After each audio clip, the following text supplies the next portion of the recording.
Chapter 13:27. While the outside world was in an uproar due to the attack on the Silver Ring and the fall of the Chaos Rock Star, Thelon and Sharmilla were undergoing their final training under Kalen's care. Thelon and Sharmilla's energy had fused to a very high degree and were only a little bit away from triggering the immortal tribulation. Kylon looked at Thelon and Sharmilla, who were thousands of miles away from each other. He was full of expectations.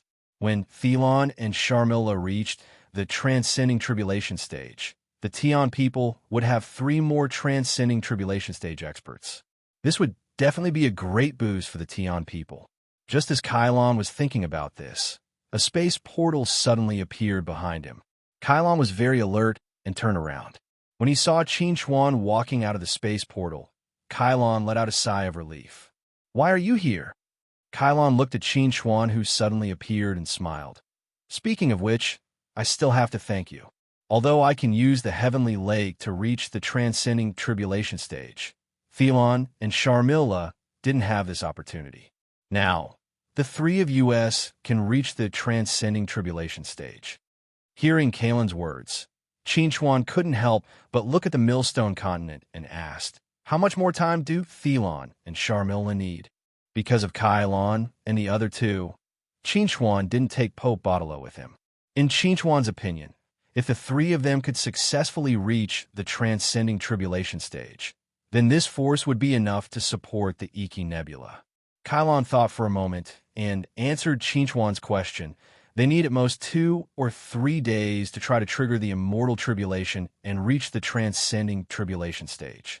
Hearing Kalen's answer, Qin Chuan shook his head and said, "No, I can only give them 1 day at most." Kalen's expression changed slightly and asked, "Did something happen outside?" Qin Chuan nodded and answered, "Zerg broke through the Chaos Rock Star, and Tianxiong died in battle." Hearing Qin Chuan's answer, Kalen's expression changed, and he cried out involuntarily, "Uncle Tianxiong died? How is that possible?" "Nothing is impossible," Yi Zichen said. Qin Chuan looked at Kylon and said, "Zerg has begun to attack the Iki Nebula. I'm going to reinforce the Iki Nebula.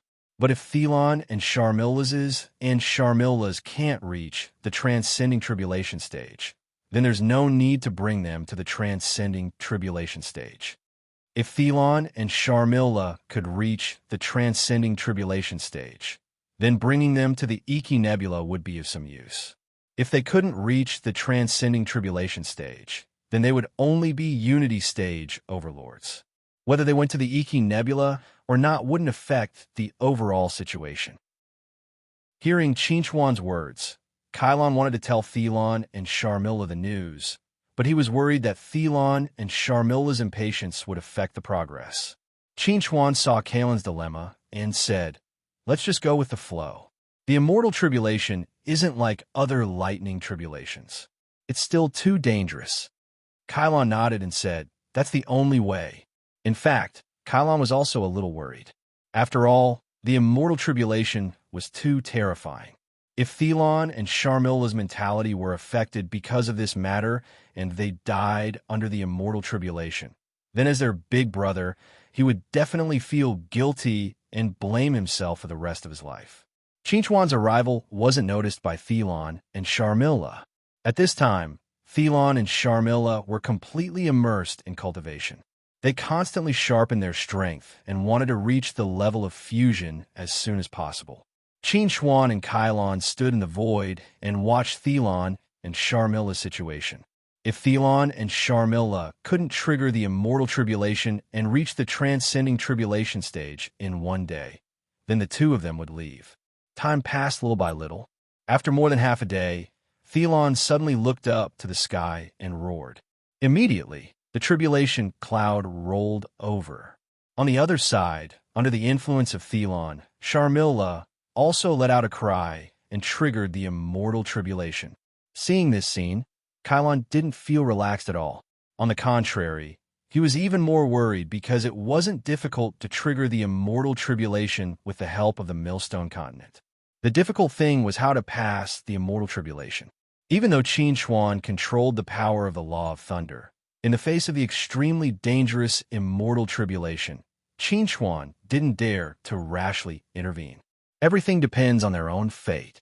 After passing the immortal tribulation and reaching the transcending tribulation stage, if they failed, they would die.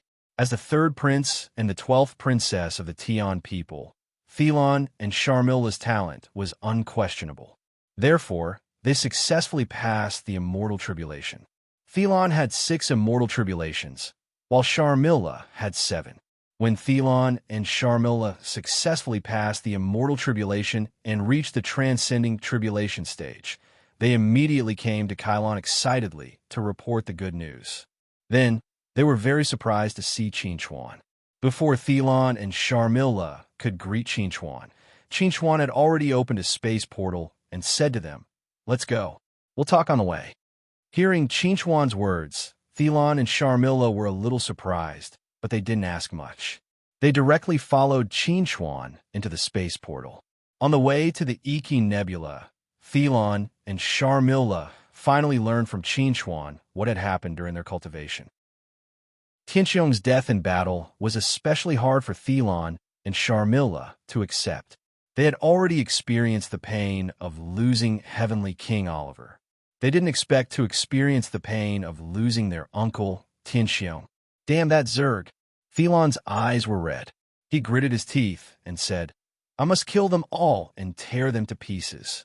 Qin glanced at Thelon, who was obviously not in a good state, and said to Thelon, "Don't get too excited. Zerg's situation is a little complicated. Even if you want to take revenge, you must follow the plan. Don't act rashly." Thelon gritted his teeth and said, "I know." Looking at Thelon's expression, Qin knew that Thelon didn't take his advice to heart. He also understood Thelon. No matter who encountered such a situation, they would probably go crazy with anger. "Sharmilla, look after Thelon. Don't let him die alone." Qin had no choice but to transmit his voice to Sharmilla, hoping that Sharmilla could persuade Thelon. Hearing Qin's transmission, Sharmilla didn't respond to Qin. Obviously, Sharmilla didn't say anything, but deep in her heart, she also felt incomparable pain and anger. This gave Qin a headache. Before Thelon and Sharmilla reached the tribulation stage, they might be able to endure it. Now that they had reached the tribulation stage, it was time for their confidence to soar. They might not be able to endure it. Chapter 1328. Celestial Cluster, Iki Nebula. When news of Tianxiong's death reached Stansos, the celestial ruler personally led his troops to the Iki Nebula and took command of the front lines, temporarily blocking the attack of Zerg's army. However, this was only temporary. Although the celestial ruler held a high position among the Tian people, his strength was not much stronger than Tianxiong's. This meant that the mysterious powerhouse who had killed Tianxiong without anyone noticing could easily kill him as well. This time, the celestial ruler was accompanied to the Iki Nebula by Tian Yi, Tian Si, Tian Wu, Tian Lu, and Tian Qi of the Elders' Council. Elder Tian Air, who did not come, was in charge of Stansos. Elder Tian Ba was in charge of the second wave of troops, and Elder Tian Jiu was in charge of coordinating the various forces. At this time, the celestial ruler and many elders were gathered together on planet Iki of the Iki Nebula. Everyone's expression was very unpleasant. The war had broken out too suddenly. Planet Iki had fallen, hundreds of millions of troops had been wiped out, and Zerg had marched straight in. They had no time to care about the Silver Ring. Now, the demon race was wreaking havoc in the Silver Ring. If they could not solve the problem caused by Zerg's invasion in time, the situation would become very unfavorable for them. "Have you found out the cause of Tianxiong's death?" All the elders remained silent in the face of the Heaven Emperor's question. None of them answered because the investigation had yet to reach a conclusion. Apart from knowing that Tianxiong was dead, they had no idea who had killed him or how he had died. The celestial ruler looked around and saw everyone's expression. When he saw that no one answered him, he snorted coldly and said, "Don't tell me you didn't find any clues at all?" Tianxiong was in the crossing calamity stage, not the form synthesis stage. How could he have died without any reason? In the end, it was Tian Yi who sighed and said, We can't find any evidence. However, based on Zerg's situation, the person who killed him should be the Holy Emperor.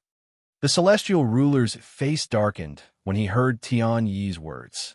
He said in a deep voice, so he called himself the Holy Emperor. Has he really become a supreme existence? This time, Tian Yi could not answer the celestial ruler's question. If the Holy Emperor had really become a supreme existence, then it was a big deal. No one dared to make wild guesses before they had confirmation. The celestial ruler's arrival. Qinchuan speed. Qinchuan's space travel technique, ES speed, is INS's SSSSS, S's SS, INS.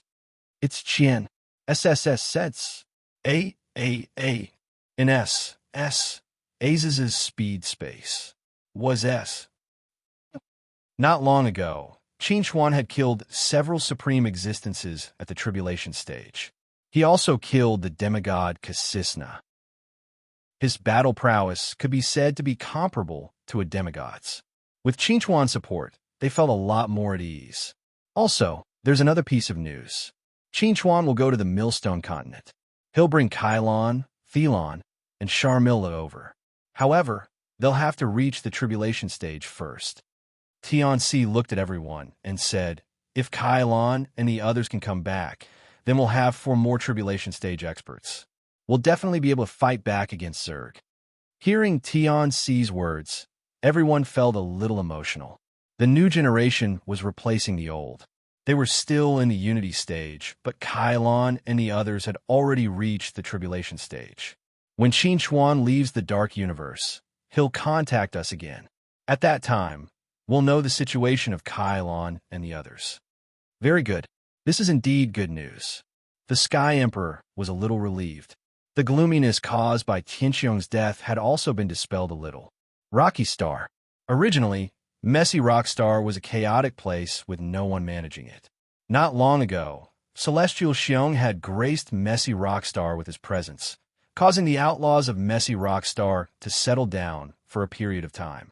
Now that Celestial Xiong had fallen and the insectoids had taken over Messy Rockstar, the inhabitants of Messy Rockstar were all captured by the insectoids and sent to a large planet filled with caves as food. Whenever someone was sent to one of these caves, there would always be miserable screams and low chewing and swallowing sounds coming from the caves. The Holy Emperor stood in the distance and calmly looked at the planet full of caves. He asked the person beside him, "Is the devil bug full?" Hearing the Holy Emperor's question, Blackface immediately replied, "The devil bug is almost full. Once it's full, we can let it continue to fight." The Holy Emperor nodded and said to Blackface, "Let it be full as soon as possible and then throw it into the Iki Nebula. If we delay too long, the Tian people might notice our intentions." "Yes, I understand." Blackface immediately began to arrange the feeding of the devil bug. He compressed the time to meet the Holy Emperor's request. Holy Emperor. A tall figure slowly walked over and handed a report to the Holy Emperor. She said, "This is a report from Lan Ao from the Great Demonic Star Cluster. Qinchuan has left the Endless Allied Army and is on his way to the Iki Nebula." The Holy Emperor took the report and glanced at it. He then turned it to dust and said to the tall figure beside him, "Huizhong, do you think Qinchuan will be a threat to us?" Huizhong smiled and said, "You must be joking. With you here, even if a few more Qinchuan come, they won't be a threat to us. But now is not the time for me to take the initiative." The Holy Emperor waved his hand and said to Huizhong, "Tell this news to that person and let that person take action." He has been interested in Qinchuan for a long time. Huizhong nodded and said, "I understand. I will do as you say." Not long after Huizhong left, a sharp howl suddenly erupted from the planet full of caves. The devil bug was finally full after eating a large number of residents of the chaotic rock star. When a huge interstellar teleportation array lit up below the planet suddenly became blurry. A moment later, it was teleported away. If Qinchuan saw this scene, he would be shocked, because even with his attainments in the law of space, he can't teleport an entire planet. The Holy Emperor looked in the direction where the planet disappeared. He narrowed his eyes and said softly, "Qin Xuan, after you die, my only opponent will be you." Chapter 1329. After Qin Xuan and the other three left the Dark Universe, they immediately contacted the Tian people and told them the good news that the three of them had successfully reached the Ascension stage, which boosted the low morale of the Tian people. Now, the three of them finally understood what had happened recently through their own channels. For the Endless Allied Army, it was both good news and bad news. The good news was that Qin Xuan had cooperated with the Arcane Church to kill the demigod Kasisna of the Void Empire. Then, the Endless Allied Army gained a great advantage in the front line and sounded the horn of a counterattack. If it were not for the sudden problems in the land of Silver Ring and Rocky Star, the Endless Allied Army might have already launched an attack on the Landry Nebula. The bad news was that the Demon Faction's Nephilim army had launched a surprise attack on the land of Silver Ring through the Dark Universe.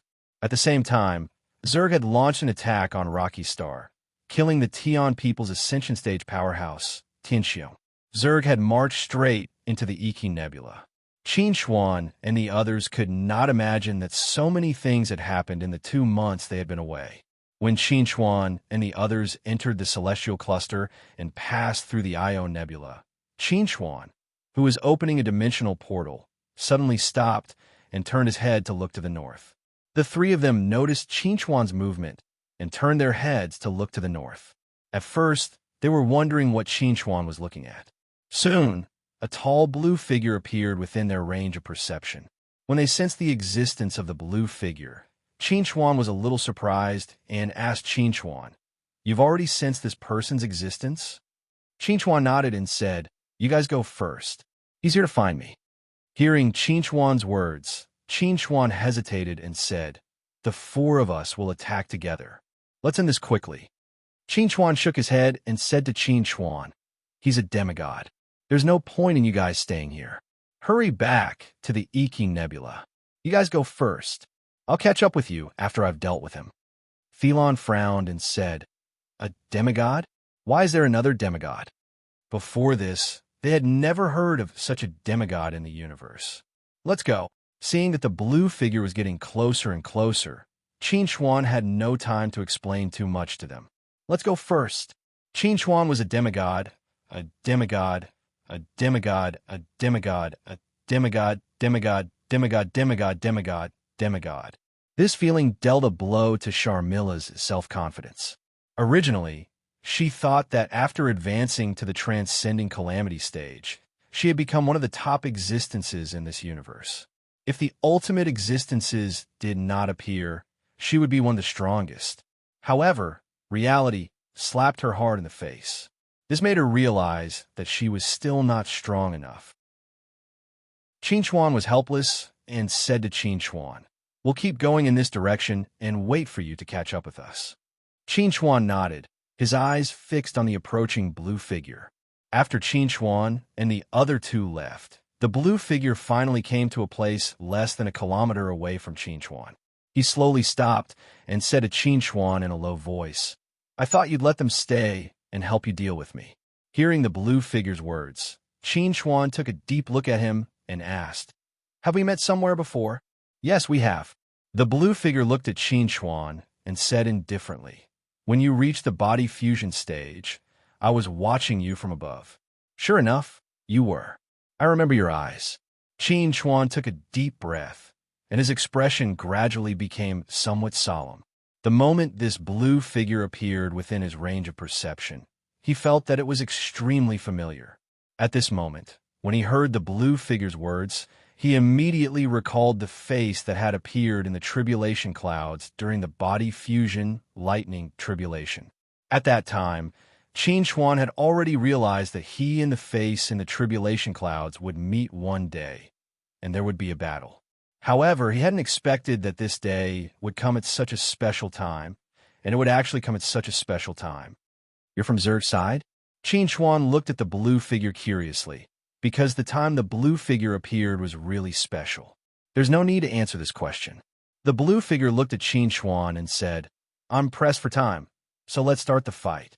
Then tell me where you're from before the fight." Qin Xuan suddenly grinned. Otherwise, I'll die without knowing why. The blue figure looked at Qin Xuan deeply and said, Thunder Clan, Rengar. Sizzle. Rumble. In the distance, Chiron and the other two who were hurrying on their way heard the violent sound behind them and subconsciously turned their heads to look behind them. When they saw the blue lightning that occupied the entire sky, they were shocked and couldn't say a word. If such violent power hit them, it would be enough to melt them in an instant. Is Qin Xuan fighting with that person? This momentum is too shocking. Thelon was stunned. Could it be that Qin Xuan has also become a demigod? I'm not sure, but Qin Xuan is definitely stronger than us. Chiron looked at the situation behind him again, then turned to Thelon and Sharmila and said, Let's go. Thelon and Sharmila took one last deep look at the lightning behind them, then turned and continued in the direction of the Iki Nebula. Now, they could only pray for Qin Xuan. In the lightning, Qin Xuan frowned and looked at the power of thunder that was constantly flowing around him. His expression was very serious. This Rengar is indeed the same as me. We both control the power of the law of thunder, but the power of the law of thunder he controls is obviously stronger than mine. Just as Qin Xuan was thinking about this, Rengar suddenly appeared behind him and attacked Qin Xuan's back with a ball of lightning in his hand. At the critical moment, a black vortex suddenly appeared behind Qin Xuan and swallowed all the lightning that was attacking him. At the same time, Qin Xuan turned around to counterattack, but Rengar's figure suddenly disappeared and then appeared behind Qin Xuan again. During this time, he did not even pause for 0.1 seconds. Bang! This time, Rengar's attack landed squarely on Qin Xuan's back. Qin Xuan's figure was sent flying, but Rengar's figure suddenly appeared in front of Qin Xuan.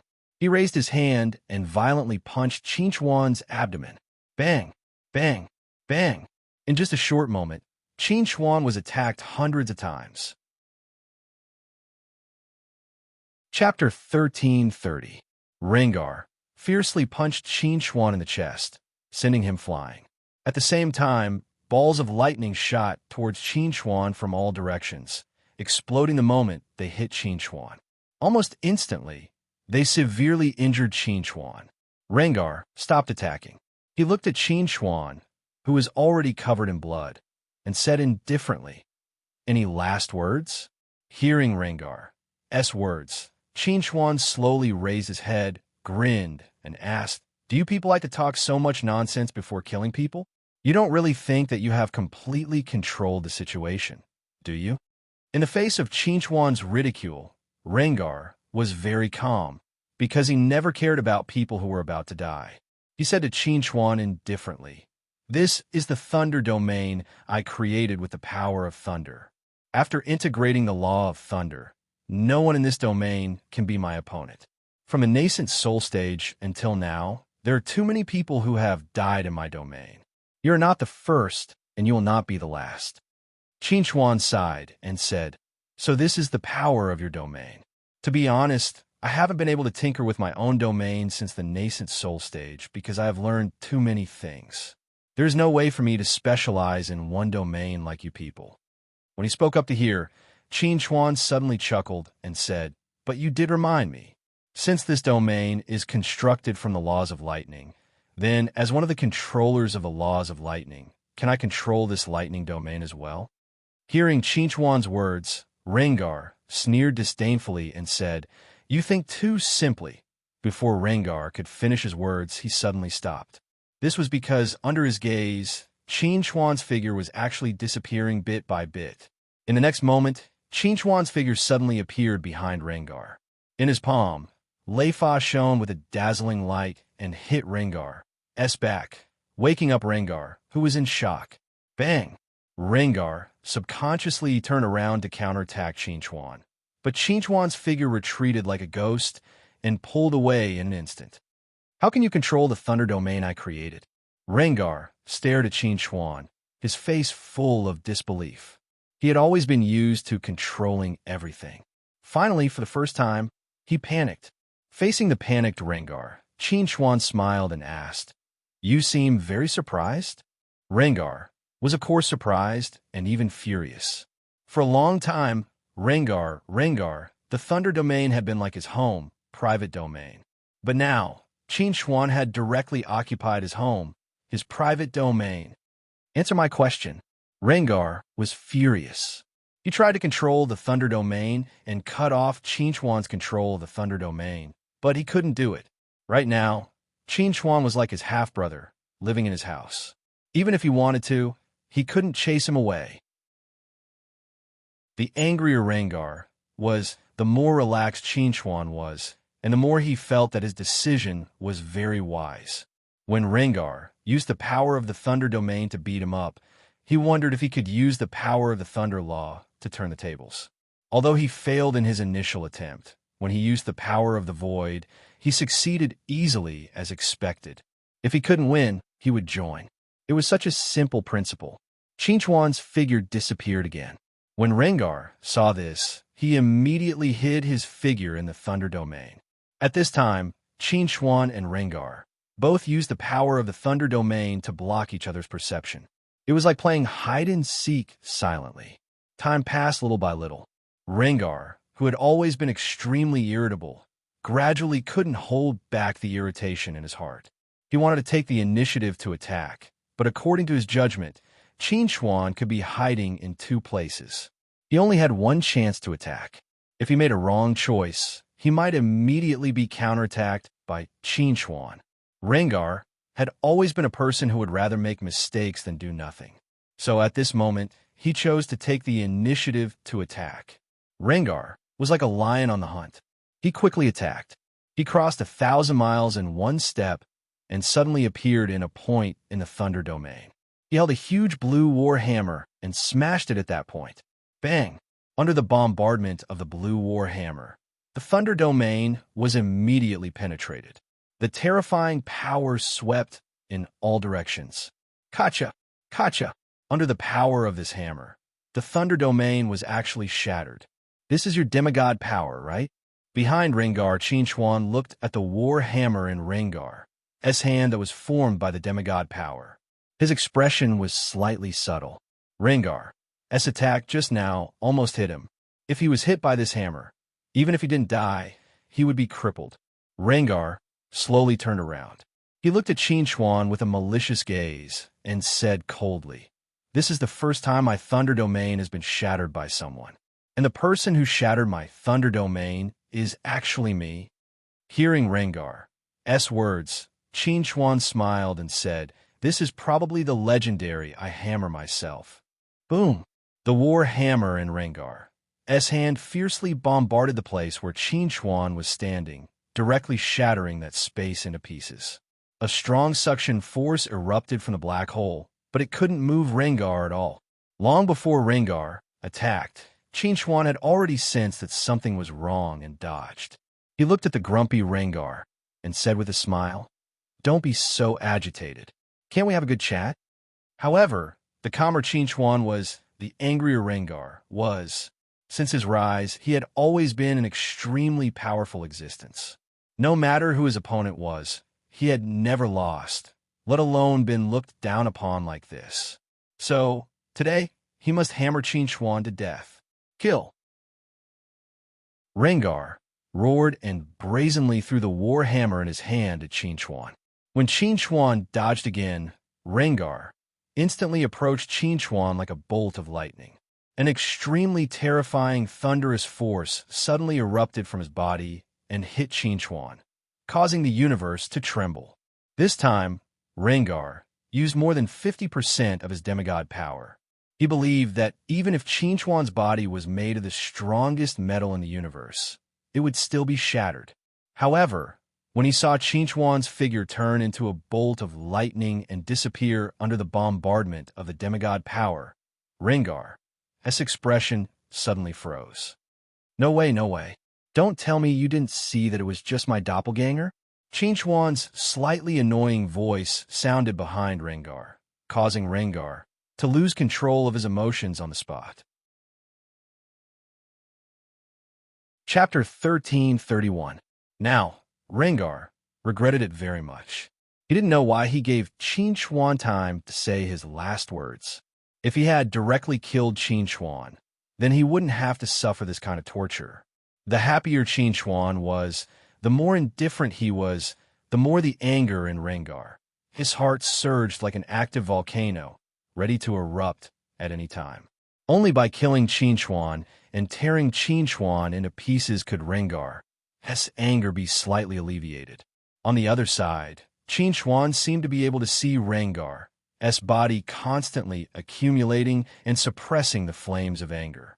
For him, the angrier Rengar was, the more advantageous the situation was for him. He was deliberately provoking Rengar. He wanted Rengar to fall into a rage and lose his mind. Only then would he have a chance to defeat Rengar. If he were to face a clear-headed and rational Rengar, his chances of winning would be less than 30%.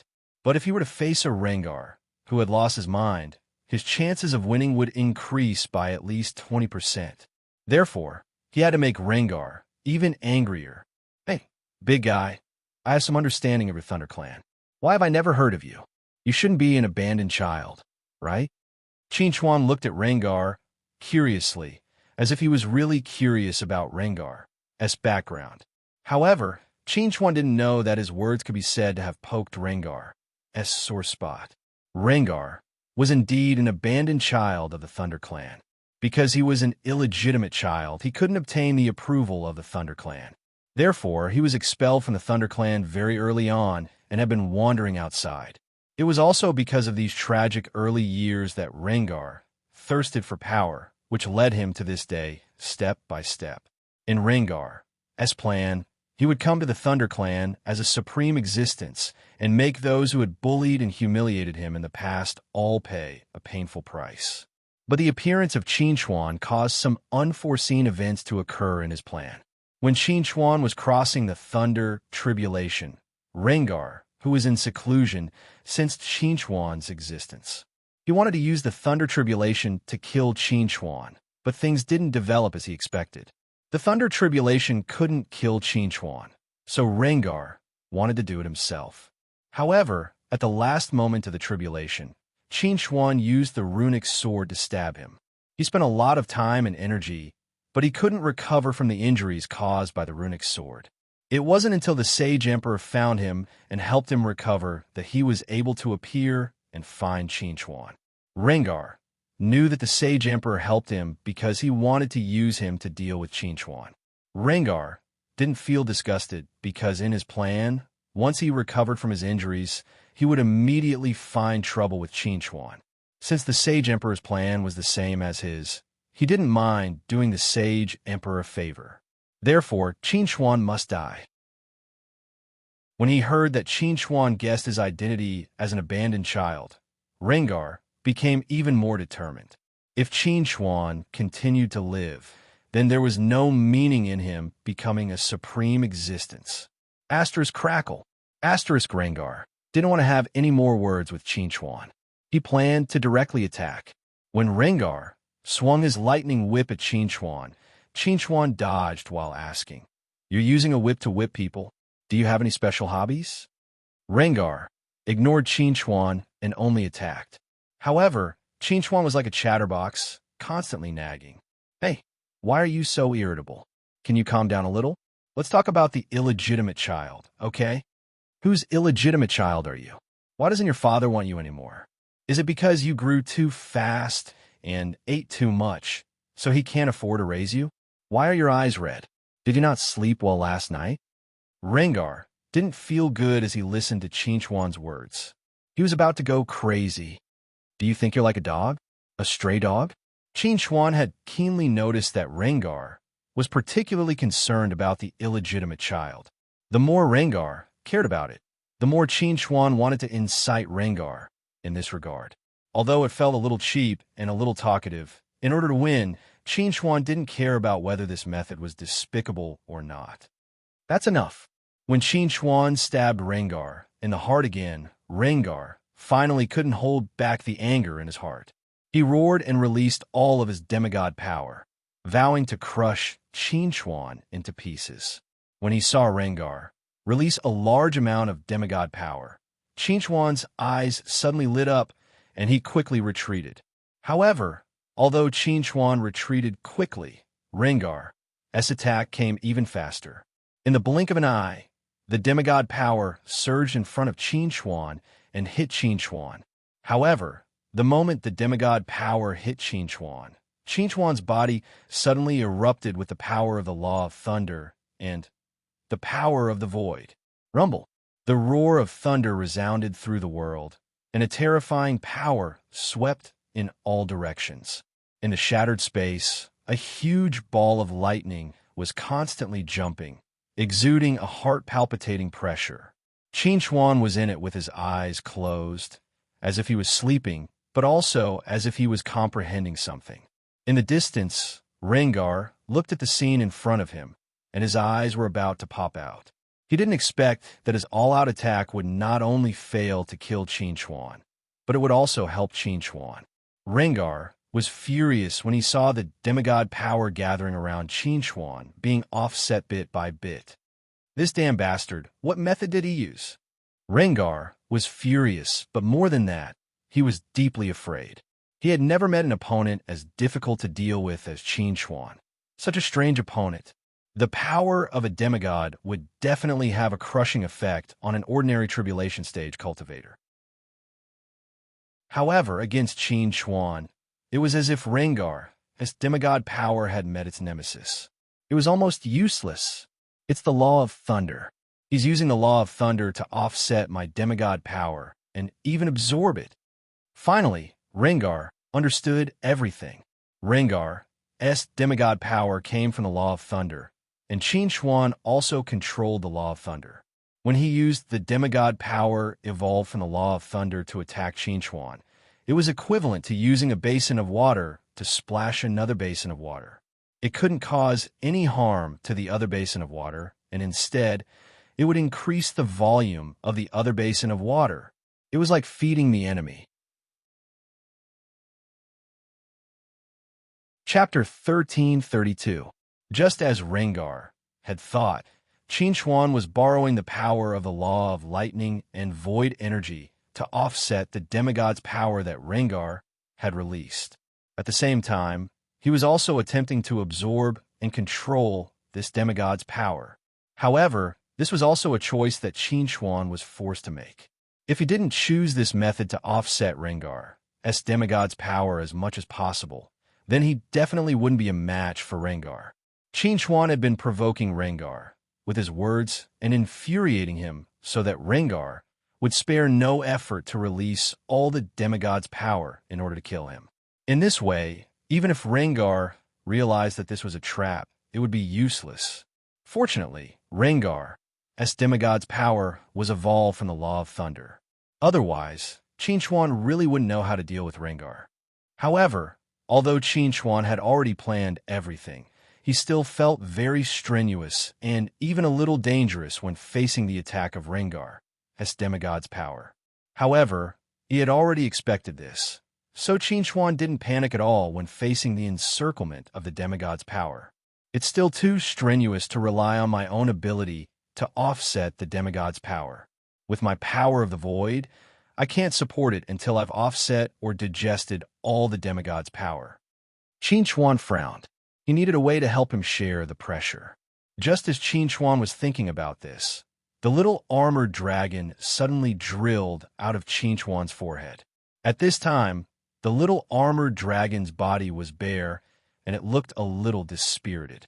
When Qin Chuan saw the little armored dragon appear, his heart skipped a beat. He quickly asked the little armored dragon, "Little armored dragon, can you devour the demigod's power?" During the battle with Kasisna, Qin Chuan borrowed the little armored dragon's carapace and turned it into the Holy Monarch armor. During the battle, the Holy Monarch armor was shattered by Kasisna, so the little armored dragon was also affected to a certain extent.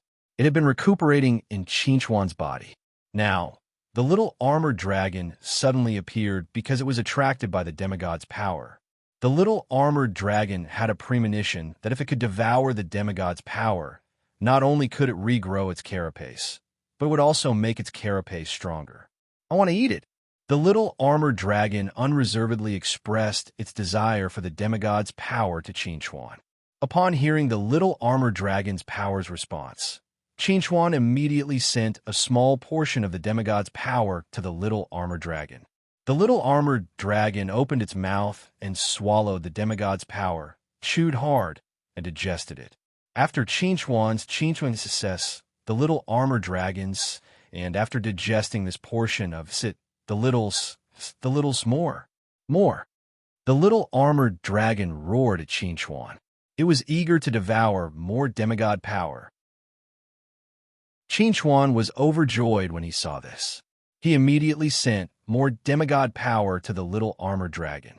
This time, the little armored dragon's devouring speed was even faster than before. With the little armored dragon sharing the demigod's power for Qin, the pressure on Qin was greatly reduced. While this made Qin feel relaxed, it also made Rengar very irritable. It was one thing for Qin to absorb the demigod's power, but he still had to feed it to his pet. Rengar was furious. He had lived for thousands of years, but he had never been as angry as he was now. Seeing that the demigod's power could no longer affect Qin, Rengar wanted to withdraw the demigod's power. However, this was not a simple matter. Otherwise, Kasisna would not have cherished his demigod's power so much and been reluctant to use it so easily. Rengar approached the demigod's power in humiliation. Then, he used the power of the Law of Thunder to connect with the demigod's power. He wanted to absorb the demigod's power, like Qin. However, Rengar did not have the power of the void to neutralize the demigod's power. Therefore, the demigod's power was particularly irritable when Rengar tried to absorb it. Sizzle. The demigod's power entered Rengar's body through the bridge built by the Law of Thunder. Almost instantly, it caused great damage to Rengar's body. If Rengar hadn't stopped absorbing the demigod's power in time, he would have been seriously injured on the spot. This time, Rengar was so depressed that he wanted to vomit blood. He was the one who released the demigod's power. Now, Qin could offset the destructive power of the demigod's power and absorb it, but he, the owner of the demigod's power, could not do it. This was too frustrating. Why? Rengar racked his brains, but he could not figure out what was going on. However, he was sure of one thing. If he continued to forcibly absorb the demigod's power, he would definitely suffer even more serious injuries. Just thinking about it made Rengar, a 9-foot-tall man, feel sad. As a demigod, he came full of confidence. He thought that he could easily crush Qin, seize the power of the Law of Thunder from Qin, and become an ultimate existence. However, he never expected that after he gave Qin a chance to say his last words, things began to develop in a direction that was out of his control. Rengar, who had always been domineering, had not experienced such an uncomfortable feeling for a long time. If God gave him another chance, he would not give Qin any chance and kill Qin immediately. However, it was too late to say this now. He no longer had the demigod's power, and Qin was absorbing the demigod's power. Once Qin finished absorbing the demigod's power, he would definitely turn around and deal with him. However, when he thought about having to face the attack of the demigod's power that he released and was absorbed by others, Rengar felt a lump in his chest. It was suffocating. Go, I have to go. Rengar made an extremely difficult decision, and that was to temporarily retreat strategically. He would wait until his demigod's power recovered in the future to find trouble with Qin. Without the help of the demigod's power now, he might not be a match for Qin. Moreover, Qin was also proficient in the Law of Thunder, the Law of Space, and the Law of Time. It would be too difficult for him to kill Qin. At the thought of this, Rengar no longer hesitated. He turned around and left. At this moment, Qin was trapped in the demigod's energy. Before all the demigod's energy was neutralized or absorbed, he couldn't come out. Therefore, he could only watch as Rengar left. After nearly 2 hours of offset and absorption, Qin finally got rid of all the demigod's power and regained his freedom. Chapter 1333. Phew, it's finally over. Qin Chuan finally breathed a sigh of relief after dealing with the demigod's power. Qin Chuan turned his gaze towards the little armored dragon that was flying in front of him.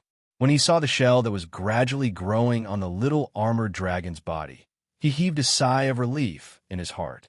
All along, he did not know how to help the little armored dragon recover as quickly as possible. Today, it could be said that he had unintentionally planted a willow, and it had turned into a shade. After the little armored dragon had its fill, it flew around Qin Chuan twice before returning to Qin Chuan's body to rest. Qin Chuan glanced at the direction where Rengar left, then turned around and chased after Chiron and the others. Meeting Rengar here today was unexpected for Qin Chuan. This made Qin Chuan realize that Zerg might know more about him than he thought. Although Rengar did not reveal anything, Qin Chuan could guess that someone from Zerg must have asked Rengar to deal with him. The person who asked Rengar for help must have known that there was a grudge between him and Rengar. If not for this, Rengar's bad temper would have made it difficult for anyone to ask for his help. However, Qin Chuan was also glad that the person Zerg asked for help was Rengar. If it wasn't Rengar who came today, but another demigod, Qin Chuan might really be in danger. Probably even Zerg did not expect that Rengar's demigod's power would be restrained by Qin Chuan. The only thing that made Qin Chuan feel a little regretful was that although he had absorbed a portion of the demigod's power from Rengar, this demigod's power was very limited.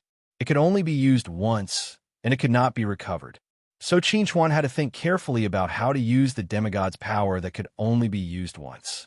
Just as Qin Chuan was reflecting on the experience of this battle, he also caught up with Chiron and the others through the dimensional travel. When they saw Qin Chuan's figure walking out of the dimensional portal, Chiron and the others were very happy. Qin Chuan, are you okay? Thelon, as Qin Chuan's closest friend, immediately began to ask about Qin Chuan's situation when he saw Qin Chuan.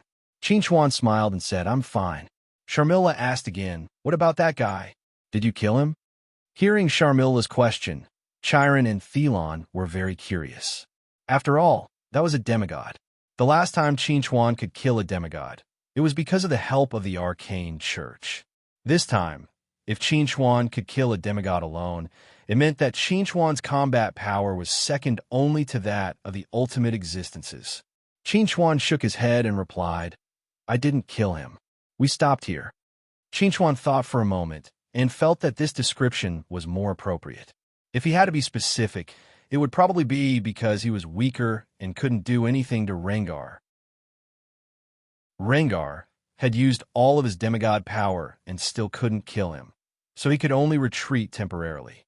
Hearing Qin Chuan's answer, although everyone felt that it was a pity that Qin Chuan couldn't kill the demigod who was obviously on the opposite side, they also felt that it was reasonable.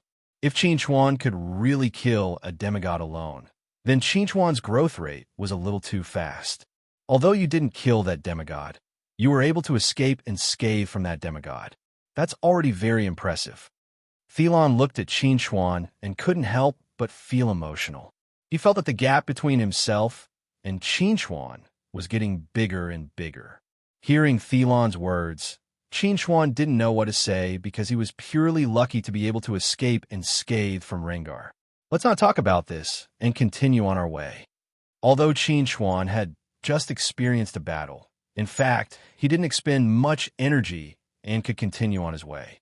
Just as Qin Chuan and the others continued on their way to the Iki Nebula, Rengar took the initiative to contact the Saint King. I failed. When Rengar said these words, he felt incomparably humiliated in his heart. It had been too long since he had failed. Hearing Rengar's words, the Saint King was extremely calm. He said plainly, I know. Rengar was a little puzzled when he heard this. He asked, how did you know that I would fail? The Saint King replied plainly, although you are a demigod, your power is concentrated in the law of lightning. The power of a demigod is also derived from the law of lightning. Qin Chuan also controls the law of lightning. If you want to kill Qin Chuan, of course it won't be that easy. Since you know that I will fail, why do you still want me to deal with Qin Chuan? Rengar was very puzzled. He felt that the Saint King had a deeper meaning. The Saint King smiled faintly and said, This is just a casual move of mine. If you can kill Qin, it's naturally a good thing. If you can't kill him, it doesn't matter. This will only deepen the conflict between you and Qin and force you to side with us. I still welcome a demigod to join us. Rengar's expression suddenly changed when he heard the Saint King's reply. He coldly said, "Are you scheming against me?" The Saint King didn't care about Rengar's anger. He calmly said, "This is not a scheme. I'm just pointing out a clear path for you. You want to kill Qin and then seize Qin's power, but you can't kill Qin. In this situation, don't you need someone to help you do this? And we, are a very good choice." When Rengar heard the Saint King's words, he couldn't help but turn silent. The Saint King was right. He'd need someone to help him kill Qin. If Qin didn't die, it would be very difficult for him to become a supreme existence. Moreover, he had completely offended Qin this time. In the future, there would be no possibility of reconciliation between him and Qin. In this situation, he could only rely on the Saint King. After thinking through these things, Rengar took a deep breath and said to the Saint King, "I agree to join you, but I have a condition." The Saint King wasn't surprised by Rengar's choice. He looked at Rengar and said, "What is your condition? When Qin arrives at the Iki Nebula, you have to personally kill him." Rengar said in a deep voice, "I know you have the strength to do so." The Saint King chuckled and said, "No problem. Then it's settled. You don't have to come back now. Go directly to the Deus Cluster. I want you to kill your way through the Deus Cluster and destroy the 6 billion soldiers of the endless allied army." Chapter 1334. Iki Nebula. Iki Planet. Sky Emperor's face was livid as he looked at the image sent back from the Wade Galaxy in the Iki Nebula. A huge black bug was wreaking havoc in the Wade Galaxy. Wherever it went, life would be destroyed. Not only would people be killed, but even the energy in the planet's core would be sucked out and devoured by this demon bug. How did this devil bug appear in the Iki Nebula? Why didn't our intelligence personnel notice it at all? The Sky Emperor was furious. They were still on alert, but a devil bug suddenly appeared behind them and wreaked havoc in the Iki Nebula. If this matter was not handled properly, the entire Iki Nebula would be in chaos. We are already investigating, but no one knows how the devil bug appeared in the Wig Galaxy. Elder Tian said helplessly, "Maybe Zerg hid this devil bug in the Iki Nebula a long time ago, but it was only activated recently. Well, the investigation can wait. We must get rid of this devil bug now." The Sky Emperor looked at the devil bug with a frown and said to Tian, "What about Tiani? Is he confident that he can get rid of this devil bug?" Tian thought for a moment and replied, "There is a chance, but let Tian Wu and Tian Lu go together. It will be safer." Hearing Tian suggestion, the Sky Emperor thought for a moment, but suddenly shook his head and said, "No, I suspect this is Zerg's trap. This devil bug seems to be only at the peak of the form synthesis stage. Tian, he can get rid of it alone. But there is no reason why Zerg can't think of something we can think of." Tian frowned slightly and said, "So what should we do? You guard the front line. I will do it myself." The Sky Emperor said in a deep voice, "Even if Zerg has other tricks up his sleeve, I can easily deal with it. Even if I can't defeat him, I can still escape." Hearing the Sky Emperor's words, Tian immediately said, "But will this be dangerous?" As the leader of the Tian people, the Sky Emperor's importance was self-evident. If anything happened to the Sky Emperor, it would be a great blow to the Tian people. The Celestial Thearch's face was cold, and his tone was extremely serious. "In this special period, we can't be overcautious. Only I can deal with the devil bug as quickly as possible." Seeing that Sky King had made up his mind, Tian stopped trying to persuade him. He could only hope that Sky King would be careful and not fall into Zerg's trap. When the Sky Emperor left for the Wig Galaxy, the devil bugs had already turned half of the Wig Galaxy upside down. Hundreds of millions of ordinary people had died under the attacks of the devil bugs. In just half a day, the Sky Emperor arrived at the Wig Galaxy. He looked at the planets that had been ravaged by the demon insects and revealed a dilapidated and desolate aura. The Sky Emperor's face could not help but become extremely gloomy. In just 2 days, the Wig Galaxy had become like this. This devil worm must be dealt with as soon as possible. The Sky Emperor followed the traces left behind by the devil bug and finally found the devil bug on a planet. At this time, only half of the devil bug's body was exposed. Most of its body had drilled into the planet and was extracting the energy from the planet's core. When the Sky Emperor saw this, he immediately took out a silver-gray long saber and slashed at the devil bug. The saber chi, formed by celestial force, pierced through the universe and crossed a distance of millions of miles in an instant. It accurately landed on the devil bug's body. However, to everyone's surprise, the Sky Emperor's saber failed to cut through the devil bug's body. The saber was blocked by a layer of carapace outside the devil bug's body. This devil bug has such a strong defense. The Sky Emperor was a little surprised. The long saber in his hand was a high-grade sacred artifact. When activated by him, it was supported by celestial force. It should be easy for him to kill a devil bug that was only at the peak of the combination stage. However, his attack was blocked. Hiss! Although the saber did not cause any harm to the devil bug, it successfully angered the devil bug that was eating. The devil bug twisted its bloated body and drilled out of the planet. It turned its head and glared at the Sky Emperor in the distance with dozens of pairs of angry eyes. An evil aura rushed toward him. Looking at the devil bug's ferocious appearance, the Sky Emperor frowned slightly. He felt that this devil bug was a little strange, so he did not intend to waste time on this devil bug. He decided to kill it directly with his strongest means. Thinking of this, the Sky Emperor took out a sparkling and translucent token. This was the symbol of the Sky Emperor, the ruler of the Tian people. It was called the Sky Emperor token. It was a top-grade sacred artifact.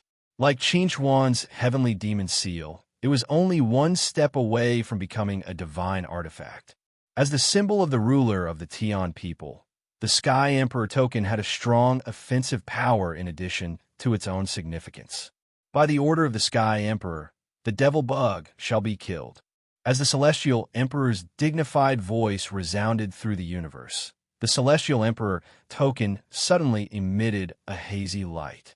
Then, one figure after another slowly appeared around the Celestial Emperor. They were the heroic spirits of the celestial race powerhouses of the past, as well as the eternal guardians of the celestial race.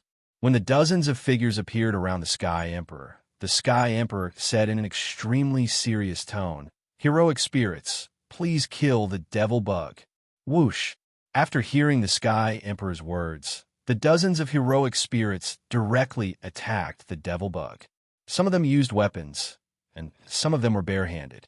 However, without exception, the aura of each of them was above the crossing calamity stage.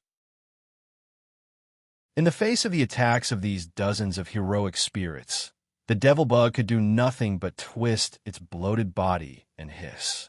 In just a moment, the devil bug died under the siege of the heroic spirits. After the devil bug died, the expression on the Sky Emperor's face became a little strange. He thought that the devil bug must have some special secrets, but now it seems that he thought too much. The devil bug seemed to be used by Zerg to disturb their rear and had no other purpose. After the heroic spirit killed the devil worm, it slowly dissipated. The celestial Arch bowed slightly to show his respect and then prepared to leave.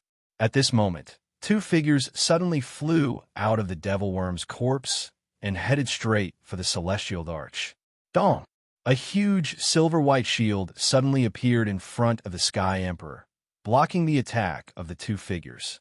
The Sky Emperor slowly turned around and looked at the two figures who tried to attack him. He said in a deep voice, "Green Shell, Qingyu, so it's the two of you." Zerg, who was called Green Shell by the Sky Emperor, sneered and said to the Sky Emperor, "We have always been curious about which big fish would be waiting for us. We didn't expect that it would be you. The Sky Emperor has to deal with such a small matter in person. It's too embarrassing." Chapter 1335. Faced with Liu Bei's mockery, Sky Emperor didn't say anything. He looked at Liu Bei and Qingyu and frowned. When did the two of you reach the tribulation passing stage? In the celestial Thearch's impression, although Liu Bei and Qingyu were generals of the insect army, they should be at the form synthesis stage. However, Liu Bei and Qingyu's auras were clearly at the crossing calamity stage. Hearing Sky Emperor's words, Liu Bei laughed. Times have changed, Sky Emperor. In the past, tribulation passing stage cultivators were indeed rare. But now, aren't tribulation passing stage cultivators everywhere? Speaking of this, Liu Bei sneered and said, "You don't think that we don't know that your sons and daughters have advanced to the crossing calamity stage, do you?" Hearing Liu Bei's words, the Sky Emperor's face changed slightly, and he said in a deep voice, "You sent people to stop them? That's not necessary." Liu Bei smiled. "They are with Qin Chuan. We aren't stupid enough to send people to deliver food to Qin Chuan." Now, Qin Chuan's strength was known to all. Apart from demigods who could suppress Qin Chuan, no one in the tribulation passing stage was a match for Qin Chuan. Sky Emperor agreed with Liu Bei's words. With Qin Chuan around, Chai Long and the others shouldn't be in any danger. Even if they were in danger, they should be able to turn the misfortune into a blessing. I say, don't worry about them. Worry about yourself. Liu Bei looked at Sky Emperor with an evil gaze. "Don't tell me you think I'm chatting with you, because I'm in a good mood." Tian Di turned his head and looked at Qingyu, who had been silent the whole time. He said indifferently, "I know you're waiting for Qingyu to make his move." Liu Bei raised her eyebrows. "Since you know, why are you so confident that you won't do anything?" Just as Liu Bei's voice fell, light green array glyphs suddenly appeared around the Heavenly Emperor. These array glyphs were arranged together, seeming to be an extremely powerful combination of array glyphs. Seeing this combination of glyphs, Liu Bei smiled proudly and said, "All of you know that Qingyu is a very strong warrior, but very few of you know that Qingyu's strongest point is actually glyphs, right? I might as well tell you, Qingyu is the only 8th level talisman formation master in our divine race." The strength of a tier 8 talisman formation master was extremely strong. By relying on talisman formations, he could contend against a supreme existence of the tribulation passing stage. If this talisman formation master was a supreme existence of the tribulation passing stage, then his combat strength would definitely be considered outstanding among all the supreme existences of the tribulation passing stage. What kind of talisman formation?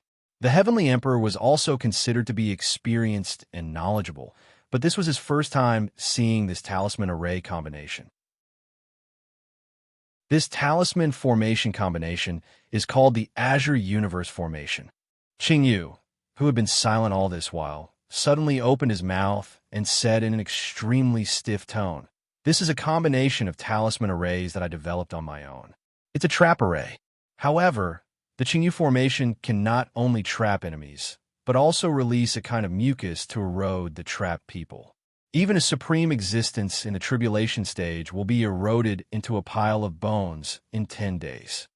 As soon as Qingyu finished speaking, the light green talisman formations suddenly darkened. Then, a stream of mucus gushed out and shot toward the Sky Emperor. A hazy halo suddenly lit up around the Sky Emperor, blocking the mucus that was spurting toward him. Qingyu didn't take this to heart and said indifferently, "This is useless. You can't draw energy from the outside world to replenish yourself in the Azure Universe Formation. When your immortal energy is depleted, that will be the time of your death." Sky Emperor didn't panic at Qingyu's words. He had lived for tens of thousands of years, and as a Sky Emperor, he had seen all kinds of situations. How could he be frightened by Qingyu's words? Seeing Sky Emperor so calm, Liu Bei chuckled and said, "I'm very curious to see how long you can stay calm." Liu Bei seemed to have thought of something and said playfully, "Don't tell me you're waiting for Qin Chuan and the rest to come and save you? Don't think about it. This Azure Universe Formation can be moved. We'll take you out of the Iki Nebula and return to Messy Rockstar. We'll hand you over to the Sage Emperor." Liu Bei thought that the Celestial Emperor would be affected by his words, But the Celestial Emperor was surprisingly calm. Seeing that the Celestial Emperor didn't have any reaction, Liu Bei couldn't be bothered to say anything more and said to Qingyu, "Let's go. We'll take this guy back to see the Sage Emperor." When Liu Bei and Qingyu left with Sky Emperor, Qin Xuan and the rest had yet to arrive at the Iki Nebula. At this time, bad news came from the Silver Ring. Under the attack of the Demon Army, although the various forces of the Silver Ring had organized a resistance army and tried their best to resist, they were still defeated one after another. Not to mention the loss of soldiers and generals, more than half of the Silver Ring had been ravaged by the flames of war and had become a paradise for the Demon Army. When the news of the Silver Ring reached the front line of the Deus Cluster, the people who had been suppressed by Qin Xuan with great difficulty became restless again. Every soldier from the Silver Ring could no longer suppress the worry in their hearts and began to ask the higher-ups of the endless allied army to send troops to rescue the Silver Ring as soon as possible. Under such circumstances, they couldn't care less about the Demon Alliance. What was the point of fighting when their home was about to be destroyed? There were even deserters among the endless allied army. When Yao Rao's intelligence unit caught several deserters, Chun Chongqing's mood could be said to be extremely angry. He wasn't angry because of these deserters, but because of the commanders of the various forces of the Silver Ring. These low-level soldiers couldn't understand the situation, but could it be that those commanders also couldn't see the situation? These people were clearly, deliberately conniving their subordinates to cause trouble, hoping to take this opportunity to break away from the endless allied army and stay away from the battlefield. These people are simply bastards. Chun Chongqing was extremely angry, but he couldn't do anything about it because the matter of the Silver Ring was indeed a big problem. Having heard what was said, Yao Rao indifferently said, "At that time, I had advised Qin Xuan to be ruthless to those people, so that they would be scared of him, so naturally they wouldn't dare to cause trouble. But last time the wave wheel incident, Qin Xuan only punished the main culprit, which made them realize that Qin Xuan is a soft-hearted person. Otherwise, do you think they would dare to tolerate their subordinates causing trouble?" Chun Chongqing sighed and said, "Then what should we do now?" Yao Rao pondered slightly and said to Chun Chongqing, "I suggest that we capture the leader first." Chapter 1336. On the way to the Iki Nebula, Qin Xuan had been in contact with the front line of the Deus Cluster. When he learned that deserters had appeared in the Alliance army, Qin Xuan immediately realized the seriousness of this matter and asked Chun Chongqing to deal with this matter seriously and not tolerate it. "Boss, Yao Rao and I are already doing so. We have arrested those people from the Silver Ring who are secretly causing trouble and temporarily imprisoned them." Hearing Chun Chongqing's answer, Qin Xuan was relieved and responded, "You did the right thing. It seems that I don't have to worry about it." There were three supreme existences in the transcending tribulation stage in the Endless Alliance army. They were Pope Saint Baudelaire, Lu Zi, and Zhou Lin. The three of them were firmly on Chun Chongqing's side. Even if Pope Saint Baudelaire had other ideas, Lu Zi and Zhou Lin were enough to protect Chun Chongqing and let Chun Chongqing's orders be carried out smoothly. "Boss, how's the situation on your side?" Compared to the front line, Chun Chongqing felt that the situation on Qin Xuan's side was worse. Qin Xuan replied, "There are no big problems on my side. We will arrive at the Iki Nebula soon." At this moment, Qin Xuan suddenly received a call request from Elder Tianyi. Qin Xuan hurriedly ended the call with Chun Chongqing and then connected to Tianyi's call request. Before Qin Xuan could say a few words, Tianyi directly said, "Qin Xuan, don't come to planet Iki. Go directly to the Wig Galaxy." The Heavenly Emperor went to the Wig Galaxy to deal with the matter of the Devil Bug and has lost contact with us. Hearing Tianyi's words, the expression on Qin Xuan's face suddenly changed, and he asked, "When did this happen?" "Just a day ago, our people in the Wig Galaxy could no longer contact the Heavenly Emperor," Tianyi said to Qin Xuan. "We suspect that the Heavenly Emperor was ambushed by Zerg." "I know. If there are no other accidents, we will bring the Celestial Emperor back." Qin Xuan's expression was extremely grave. As the leader of the Tian people, the celestial Thearcha's position was extremely important. Nothing could happen to him at this time. Qin Chuan ended his call with Tianyi and then noticed that Kailon and the other two were looking at him with extremely solemn gazes. Thelon was the most agitated and could not help but ask, "Father, did something happen?" Qin Chuan nodded and said to the three of them, "Elder Tianyi told me that Lord of Heaven went to the Wig Galaxy a day ago to deal with the devil bug. After that, we lost contact with him. We suspect that he was ambushed by Zerg. He hopes that we can go to the Wig Galaxy to investigate this matter." Hearing Qin Chuan's words, Thelon immediately said, "Then what are we waiting for? Let's go." Qin Chuan shook his head and said to Thelon, "Don't be too agitated. Let me finish." Thelon suppressed the uneasiness in his heart and said to Qin Chuan, "Sorry, I was too agitated. You go first." Qin Chuan glanced at Sharmila and Kailon, then said, "It's been a day since the incident happened. I think that Zerg will continue to stay in the Wig Galaxy and wait for us to find him. The possibility of that is not high, so I suggest that we split into two groups. Thelon, Sharmila, and I will go to the Wig Galaxy to investigate this matter.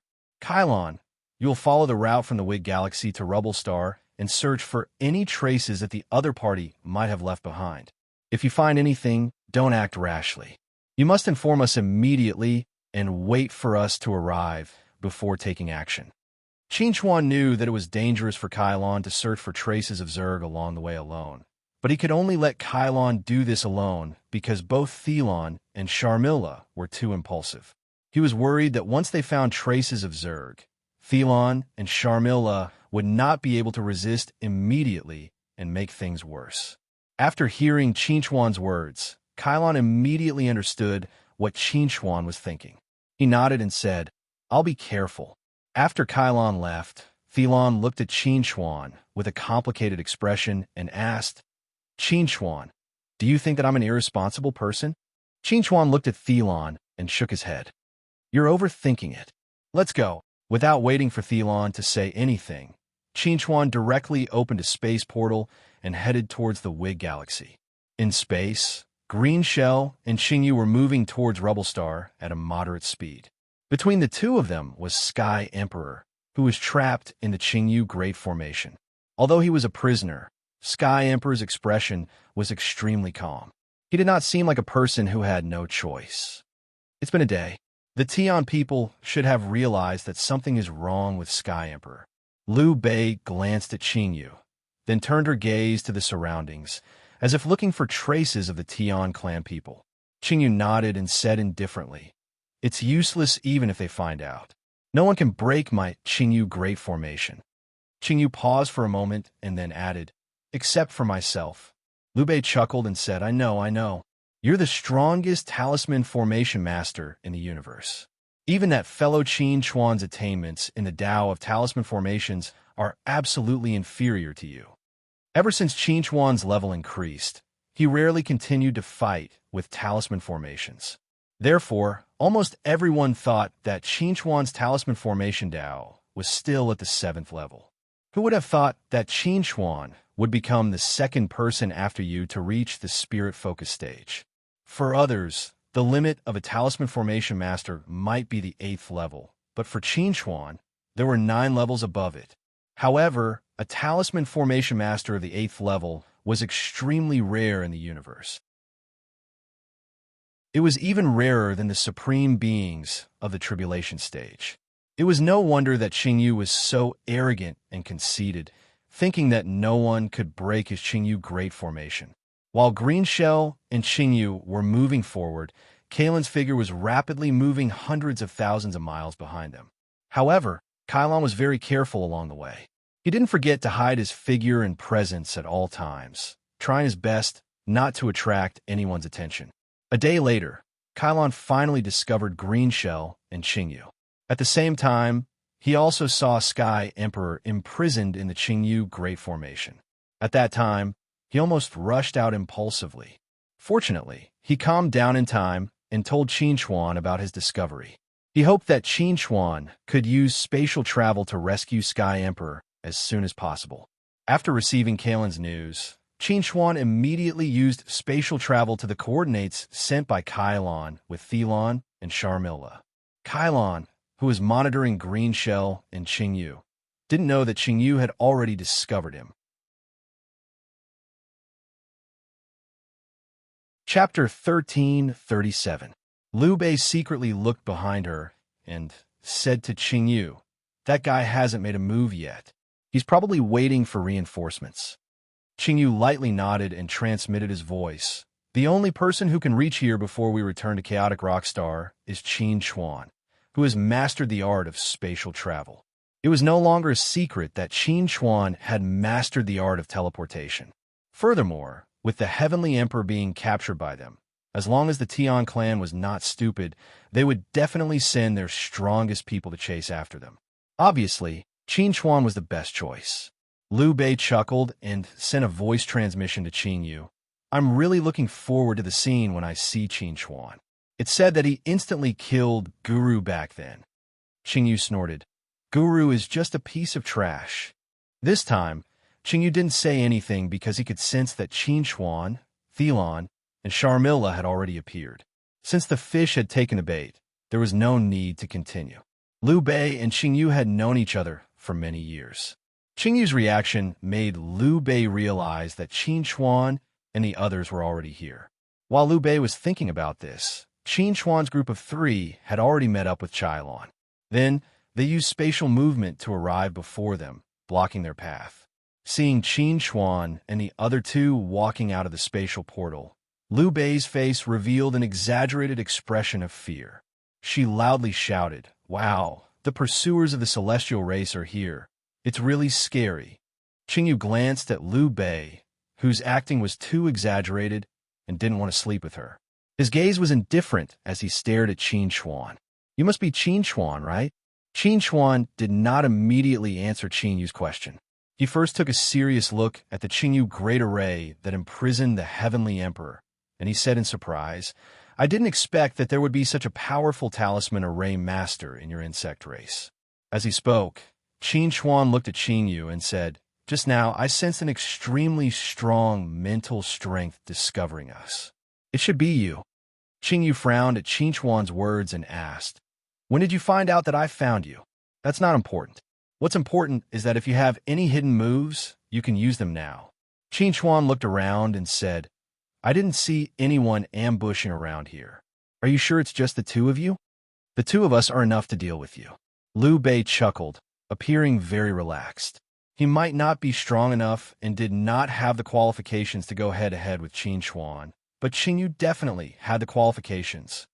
"Let my father go." Thelon roared at Liu Bei. He was furious as he looked at Sky Emperor imprisoned in the Qingyu formation. As the ruler of the Tian people, Sky Emperor had never been humiliated like this. "Qin Xuan, don't waste time talking to them. Just kill them." Sharmilla stared sharply at Qingyu. Since this formation was created by Qingyu, she would kill Qingyu to avenge Sky Emperor. Kylon looked at the imprisoned Sky Emperor and asked, "Father, are you okay?" The Sky Emperor, who was imprisoned in the Qingyu Grand Formation, heard Kylon's concern and gently shook his head. "I'm fine." Hearing heaven and earth's answer, Chilon heaved a sigh of relief and turned his gaze to Qin Xuan. "What should we do now?" Qin Xuan had already expanded the range of his spiritual power to the limit, but he still couldn't find any traces of Zerg. After thinking for a while, he said to Kylon, "Let's save Sky Emperor first." Right when Qin Xuan's group was about to attack, an enormous silver-white talisman formation suddenly lit up beneath their feet. Qin Xuan's expression changed slightly when he saw it. "It's a teleportation talisman formation." Buzz! 4 figures slowly appeared from the teleportation formation. Without exception, all 4 of them were at the tribulation stage.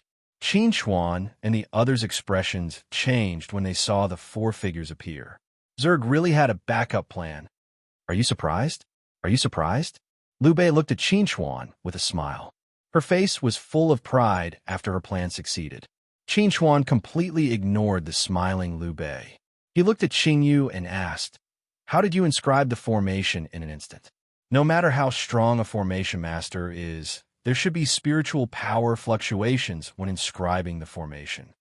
With Qin Chuan's strong spiritual power, Qingyu definitely couldn't hide from him when he was inscribing the formation. However, he didn't know anything about Qingyu's actions. This was very strange. Qingyu said calmly to Qin Chuan's question, "No comment." "Ha ha ha, we really caught a big fish." The 4 tribulation stage cultivators who had just teleported over blocked Qin Chuan and the others' escape route. They looked at Qin Chuan and the others as if they were looking at a few dead people. Although they had all heard of Qin Chuan's glorious deeds, no matter how strong Qin Chuan was, there was no way he could face 6 tribulation stage cultivators at the same time. Moreover, Qingyu was among them. Seeing that they were surrounded by Zerg, Kalen's face couldn't help but become extremely gloomy. He looked around and said to Qin Chuan, "We're surrounded now. Should we break out?" At this time, Kylon didn't think about saving Sky Emperor anymore. This wasn't because he was cold-blooded, but because they were clearly at a disadvantage now. If they tried to save Sky Emperor in this situation, Zerg's evil plan would succeed. They had to live to have a chance to save Sky Emperor next time. Although Tai Long and Sharmila were very unwilling, they had to face reality. They were like clay bodhisattvas crossing a river. They could barely protect themselves. It was already good enough that they could protect themselves. They had no spare energy to save the Celestial Arch. Let's break out. Since they know Qin Chuan is here and aren't afraid, they clearly have a way to deal with Qin Chuan. Sharmila looked at Qin Chuan. With their strength, they could barely hold back 3 tribulation stage cultivators. However, Qin Chuan had to face 3 opponents alone. One of them was a powerful talisman formation master who was as difficult to deal with as a demigod or even stronger. This was too difficult for Qin Chuan. "Is this your backup plan?" At that moment, the Sky Emperor, who was imprisoned in the Qingyu Grand Formation, suddenly spoke. He looked around and seemed a little regretful. Hearing Sky Emperor's words, Liu Bei's expression changed slightly. "What are you trying to do?" Sky Emperor pursed his lips and said regretfully, "My original intention was to fish the Holy Emperor out. I didn't expect to only catch a few small shrimps like you. What a pity." Chapter 1338. Liu Bei's expression darkened when he heard the Celestial Emperor's words. He subconsciously glanced at Qingyu, only to discover that Qingyu was also frowning as if he was thinking about something. "The Qingyu array is fine now. You can't escape." Qingyu was very confident. As long as the Qingyu array was fine, the Celestial Emperor wouldn't be able to escape, no matter how capable he was. The Celestial Emperor ignored Qingyu and looked at Qin Chuan. "Do you have a way to solve this problem?" Qin Chuan smiled. "That's not difficult." Qingyu snorted coldly at Qin Chuan's words. He was about to speak when the Qingyu array that trapped the Celestial Emperor suddenly shattered inch by inch. Qingyu's expression finally changed when he saw this. He cried out involuntarily, "That's impossible." Qingyu couldn't believe that his proudest creation, the Qingyu array, had shattered just like that. Liu Bei was equally shocked. He had been partners with Qingyu for so many years, but this was the first time he had seen someone break Qingyu's Qingyu array. Now, because the Celestial Emperor had escaped, the situation had suddenly become 5 against 6. Originally, their greatest reliance had been Qingyu's talisman array, but now that Qingyu's talisman array had been restrained by Qin Chuan, their original advantage had instantly become a disadvantage. "How did you do it?" Qingyu stared fixedly at Qin Chuan with a ferocious expression. This was the first time he had encountered such a situation since he became an 8th grade array master. Qin Chuan smiled at the crazed Qingyu. "You're an 8th grade array master, but I'm a 9th grade array master. That's impossible." Qingyu screamed again. He absolutely didn't believe the 9th grade array master existed in this universe. An 8th grade array master was the limit. Spiritual power simply couldn't reach that level. Qin Chuan smiled at Qingyu's incredulous expression. "Just because you don't believe it doesn't mean it doesn't exist. Understand?" Even though Qin Chuan was a 9th grade talisman array master, His expertise was limited to the Tao of lightning arrays. However, this was enough for Qin Chuan to be proud of. As for breaking Qingyu's talisman array, it was not difficult for him to do so with the strength of his spiritual power. Looking at Qin Chuan's solemn expression, Qingyu felt that his confidence had completely collapsed. He originally thought that a Tier 8 Talisman Array Master was the limit of the Talisman Array Tao, but now someone was telling him that there was a Tier 9 above Tier 8. He didn't want to believe in Qin Chuan's words, but Qin Chuan easily broke the Qingyu Grand Array that he was most confident in. The facts were right in front of him, so he couldn't have any wishful thinking. So level 8 isn't the limit. There's still level 9 above it. But why do I feel the existence of a ceiling? Qingyu murmured. His eyes were unfocused, and his mind seemed to have suffered a great impact. Qin Chuan smiled. Since he could destroy an enemy's confidence with just a few words, he didn't mind saying a few more words. Thinking of this, Qin Chuan said, "You feel the existence of a ceiling because you can only go so far. Your talent is lacking. Your talent is lacking." When he heard these words from Qin Chuan, Qingyu felt as if his entire mind had collapsed. Since the beginning, he'd always considered himself to be a peerless genius in the Tao of talisman formations, and the people in his surroundings thought the same. Everyone felt that he would become one of the strongest talisman formation masters in history and become the glory of the clan. However, a peerless genius like him had been evaluated as lacking natural talent by others today. Qingyu's gaze was lost, and his mind was in chaos. Liu Bei was shocked when she saw this scene, and she hurriedly said, "Qingyu, don't listen to his nonsense. It's impossible for him to be a level 9 talisman array master. There's absolutely no level 9 talisman array master in this world." Qingyu calmed down slightly when he heard this, and then he asked Liu Bei, "If he isn't a level 9 talisman array master, then how is my Azure Universe Grand Formation broken?" Liu Bei was dumbstruck by Qingyu's question, and she didn't know how to answer it. At this moment, the people in the surroundings felt extremely strange when they saw this scene. They clearly came to rescue Qingyu, and the other came to ambush him. How could it have inexplicably become like this? But then again, they didn't want Qingyu's confidence to collapse. So long as they dealt with Qin Chuan, then they believed that everything would be fine. Right when everyone was about to make a move against Qin Chuan, an enormous azure talisman diagram suddenly appeared above them. This talisman diagram was profound and complicated, and the aura it emitted was extremely shocking. Qingyu raised his head to look at the talisman diagram above him. He'd never seen a talisman diagram with such shocking might. The strength of this aura far surpassed a level 8 talisman diagram. Moreover, only a level 9 talisman diagram that he'd never heard of in the past was capable of accomplishing this. Qin Chuan really is a level 9 talisman array master. Not to mention Qingyu, even Thelon and the others who were familiar with Qin Chuan were slightly stunned when they saw this talisman diagram. Earlier, they'd thought that Qin Chuan had fooled Qingyu with a few words, but it turned out that there really was a level 9 talisman array master in this universe. When faced with the extremely astounded gazes of everyone, Qin Chuan said indifferently, "This is the level 9 talisman array that I possess, and it's called the Fury of the Lightning God." Rumble. As soon as Qin Chuan's voice fell, a series of thunderous roars resounded from the talisman diagram. Under everyone's shocked gazes, a figure as large as a planet slowly emerged from the talisman diagram. This person held a huge hammer in his right hand and an awl in his left. The aura he exuded was astonishing, comparable to that of a demigod. Is this a level 9 talisman array? There really is a level 9 talisman array. Qingyu couldn't help but tremble when he saw the lightning god formed by the power of thunder. This wasn't because of fear, but because he was excited because he'd found a way forward.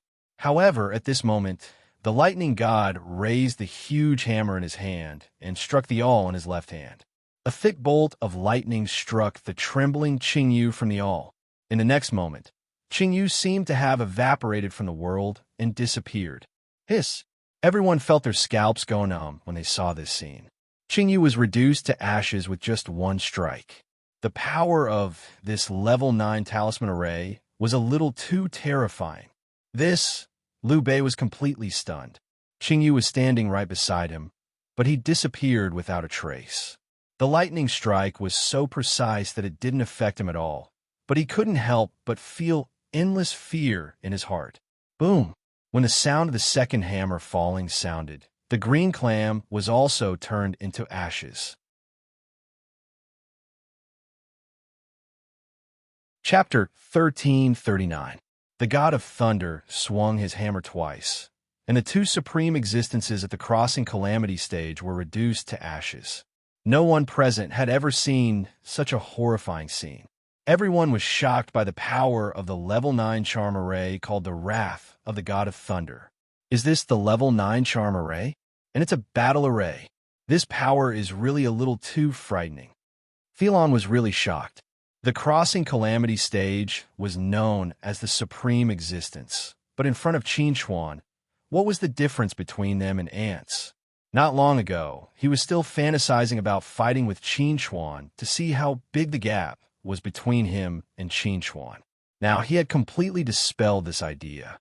He was really afraid that if Qin Chuan was careless and didn't hold back, he would be dead. Just thinking about that scene made Thelon a little scared. Gulp! Chiron swallowed a mouthful of saliva, and the expression on his face was also very interesting.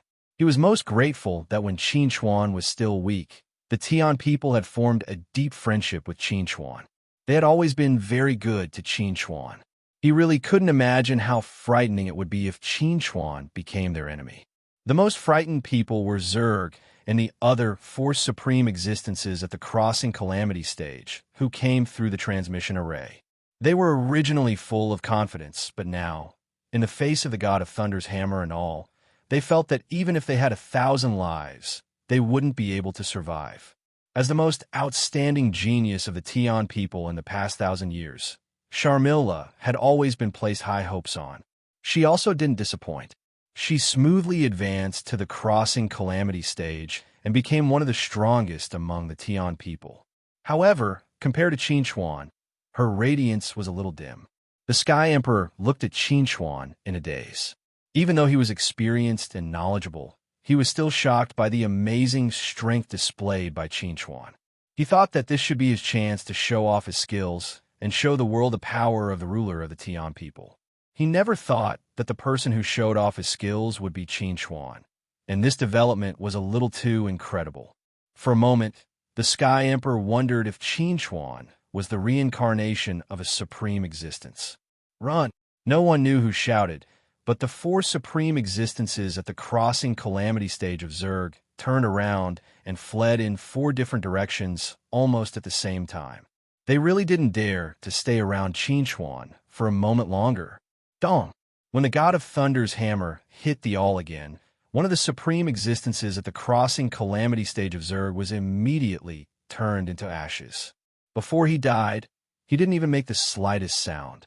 This scene frightened the other 3 supreme existences at the crossing calamity stage, and they ran even faster. However, they didn't notice that the God of Thunder's hammer didn't hit the all for the 4th time, and the huge talisman array slowly dissipated. It wasn't that Qin Chuan didn't want to kill all the supreme existences at the crossing calamity stage of Zerg, but it was because the God of Thunder's wrath only had 3 chances to attack, and every time it attacked, it would draw a large amount of immortal energy from his body. Now, he didn't have much energy to continue chasing after the escaping Zerg. When the God of Thunder's wrath disappeared, the Sky Emperor and the others instantly understood that the God of Thunder's wrath couldn't attack without limit. If there really was no limit, the power of the talisman array was a little too terrifying. Qin Chuan, are you okay? Sharmila looked at Qin Chuan, very concerned about Qin Chuan's condition. Qin Chuan shook his head and said, "I'm fine." As he spoke, Qin Chuan turned his head to look at the Sky Emperor and said, "Senior, even if we didn't come to save you, you should have a way to escape, right?" Hearing Qin Chuan's words, Thelon looked at Qin Chuan in surprise, then looked at the Sky Emperor, as if he was doubting whether Qin Chuan was telling the truth. The Sky Emperor looked at Qin Chuan with a strange gaze and said, "I did let them capture me on purpose. I originally thought that with my status, I would be able to attract the Sage Emperor, but I didn't expect that I overestimated my status among the Sage Emperors." Qin Chuan shook his head and said, "Perhaps the Sage Emperor didn't appear not because he didn't value senior, but because he was too cautious." Speaking of this, Qin Chuan asked the Sky Emperor curiously, "Senior, do you have a way to deal with the Sage Emperor?"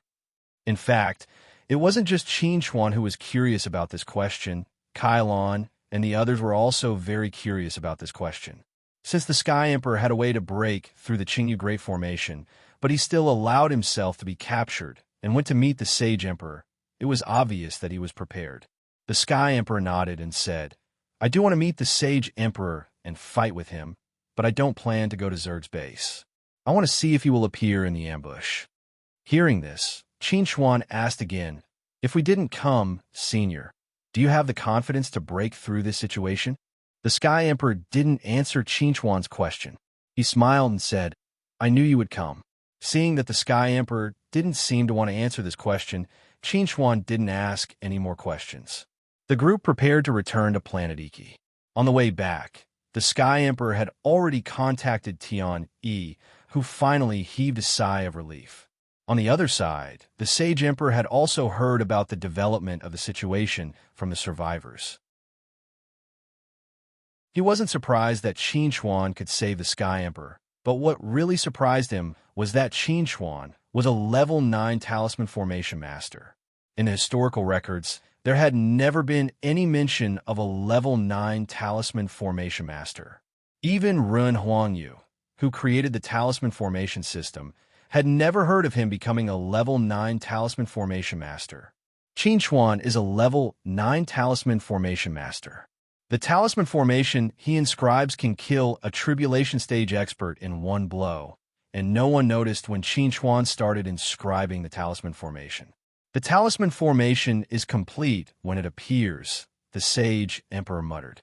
He sighed and said, "A level 9 Talisman Formation Master, and a Battle Formation Master at that.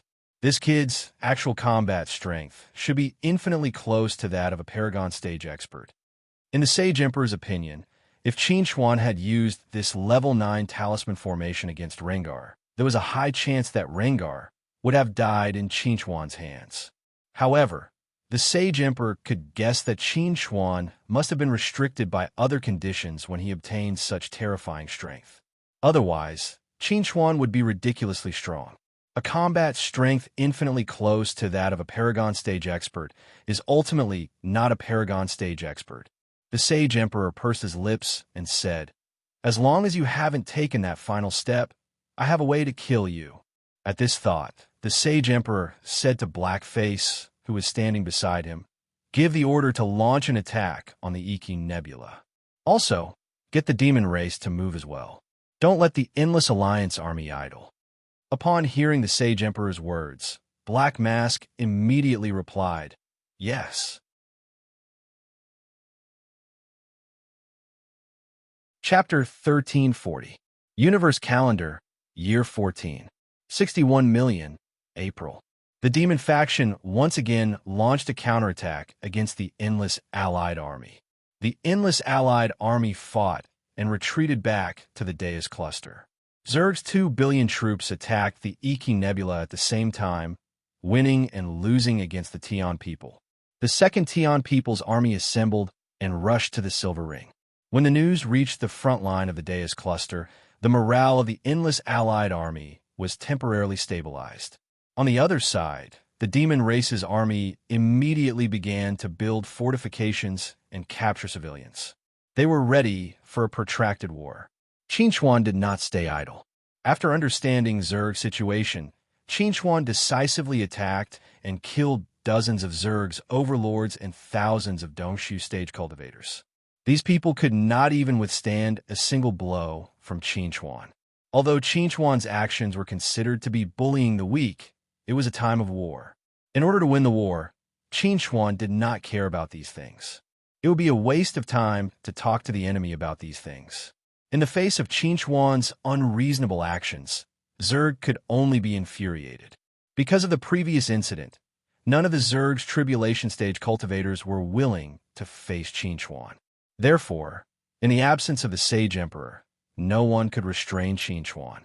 This situation caused Zerg's plan to attack the Iki Nebula to come to nothing. Messy Rockstar. Huichou accompanied the Sage Emperor to inspect the logistics base. Along the way, they saw many soldiers retreating from the front line with haggard expressions. Huichou wanted to say something, but when he saw the Sage Emperor's expressionless face, he could not bring himself to say anything. After inspecting the logistics base, Huiqian said to the Sage Emperor, in the past half a month, a total of 46 body integration stage cultivators and thousands of Dongshu stage cultivators have died at the hands of Qin Huan, as well as countless others. Hearing Hui Chong's words, the Saint King slowly turned his head and looked at him. He asked, "You want to ask why I didn't kill Qin Huan, or why I didn't let the supreme existence of the Tribulation Pass stage stop Qin Huan?" Hearing this, Huichou lowered his head slightly and said, "Ordinary supreme beings in the Crossing Calamity stage are no match for Qin Huan. Going against Qin Huan is just suicide." In other words, Huichou was asking why the Sage Emperor did not personally take action. In response to Huichou's question, the Sage Emperor asked, "Do you know that the Celestial Emperor was captured?" Huichou nodded and said, "I know. If not for Qin Huan's sudden appearance, we would have been able to capture the Celestial Emperor alive. This is definitely a good thing. Unfortunately, Qin Huan is too strong." Hearing Huichou's words, the Sage Emperor looked deeply at Huichou and asked, "Do you really think so?" Huichou was stunned for a moment, as if he did not understand the Sage Emperor's meaning. The Sage Emperor pursed his lips and said to Huichou, "The Celestial Emperor is the ruler of the Tian people. You should know how important his status is to the Tian people. I don't need to say more. Do you think the Celestial Emperor is someone who would be captured so easily?" Huichou's face revealed a trace of surprise. He said, "Could it be that there is a deeper meaning to this? The Celestial Emperor allowed himself to be captured on purpose." The Sage Emperor said to Huichou, "He wants to see me. Even if he can't see me, he will kill a few supreme existences of our divine race to weaken our strength." The Sage Emperor paused for a moment at this point, and then he continued, "If it wasn't for Qin Huan, I would have been able to see the Celestial Emperor's true strength. Unfortunately, I missed the opportunity." Huichou was extremely shocked when he heard the Sage Emperor, and he said, "How could the Celestial Emperor dare? Isn't he afraid of overreaching himself? The more daring he is, the more confident he is." The Sage Emperor said to Huichou, "Perhaps he's waiting for me to deal with Qin Huan. Once I show myself, he'll definitely show himself. Could it be that the Celestial Emperor has already?" Huichou gazed at the Sage Emperor with an extremely interesting expression. The Sage Emperor pursed his lips and said, "When I suddenly changed from the Sage Ruler to the Sage Emperor, someone as sharp as the Celestial Emperor should have noticed something. Since he has the courage to be captured alive and wants to use this opportunity to test me, it means that he's confident enough to stop me." The Sage Emperor sighed at this point, and he said, "The Celestial Emperor and I have been old rivals for many years. I understand him, and he naturally understands me as well." Huichou couldn't help but frown when he heard the Sage Emperor. "But wouldn't that mean that we'll never be able to suppress Qin Huan?" "No, there's a way." The Sage Emperor shook his head and said, "The method is already on the way to the Deus Cluster." Huichou thought for a moment and said with surprise, "The method you speak of, is it Rengar?" The Sage Emperor nodded and said, "Rengar is a demigod. No one in the Deus Cluster is a match for him. Once Rengar reaches the Deus Cluster and participates in the war, the Deus Cluster will definitely ask for help from Qin Huan. Once Qin Huan leaves the Iki Nebula to deal with Rengar, we'll be able to do whatever we want." Hearing the Sage Emperor's explanation, Huichou came to a realization and said, "So you've already predicted all this and made arrangements. Things might not develop in the direction I predicted." The Sage Emperor pursed his lips and said, God Apollo is a very big threat. I don't think that he's only at the tribulation stage. At the very least, he should be a demigod. Huicheng was a little worried when he heard this and said, if God Apollo is a demigod, then with him around, Qinchuan won't need to go back to the Deus cluster to help. The Sage Emperor nodded and said, so, I've prepared another plan. What plan? Huicheng was very curious. This was the first time he realized that the Sage Emperor was so powerful. He could think of all aspects and plan for them. Qinchuan's greatest weakness is the humans and demons. It's their starting point. The Sage Emperor said to Huicheng, I've already arranged for some people to go to the starting point. Xian Yi will lead them. Huicheng asked, you're going to let Xian Yi control the humans and demons and force Qinchuan to leave the Iki Nebula and return to the starting point? The Sage Emperor nodded again and said, that's right. The humans and demons that have been killed can't threaten Qinchuan. Only the humans and demons that are alive can be used. Huicheng looked at the Sage Emperor with admiration and said, you're really amazing. You're actually so thoughtful. The Sage Emperor glanced at Huicheng and said, I've already passed the period where I like to be flattered. You, on the other hand, should think about how to become a demigod. In the near future, anyone below the demigod level will be cannon fodder.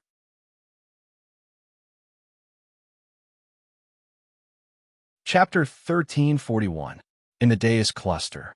In the past, Rengar had traveled to the Deus Cluster for a period of time. At that time, what he saw was a prosperous and powerful Deus Cluster. Whether it was the Protoss or the other races living in the Deus Cluster, their faces were filled with smiles, sincerity, and friendliness. Only when they faced outsiders or enemies would they show a look of vigilance. This time, when he came to the Deus Cluster, he saw a bleak scene everywhere he passed. On the faces of the survivors who had experienced the flames of war, he saw only numbness and indifference. Seeing this, Rengar knew in his heart that this was the pain and suffering brought to the ordinary people by the war. If there was no war, when this thought appeared in his mind, Rengar shook his head. There were not so many ifs in this world. Since the war had already broken out, he had to face it head-on and not think about running away from it. However, no matter how the war ruined the Deus Cluster, it had nothing to do with Rengar. Furthermore, in the near future, he would make the war even crazier and make the ordinary and innocent people suffer the torment of war once again. Suddenly, Rengar, who was moving forward, stopped. He looked at the figure in red who was slowly walking towards him with a subtle expression on his face.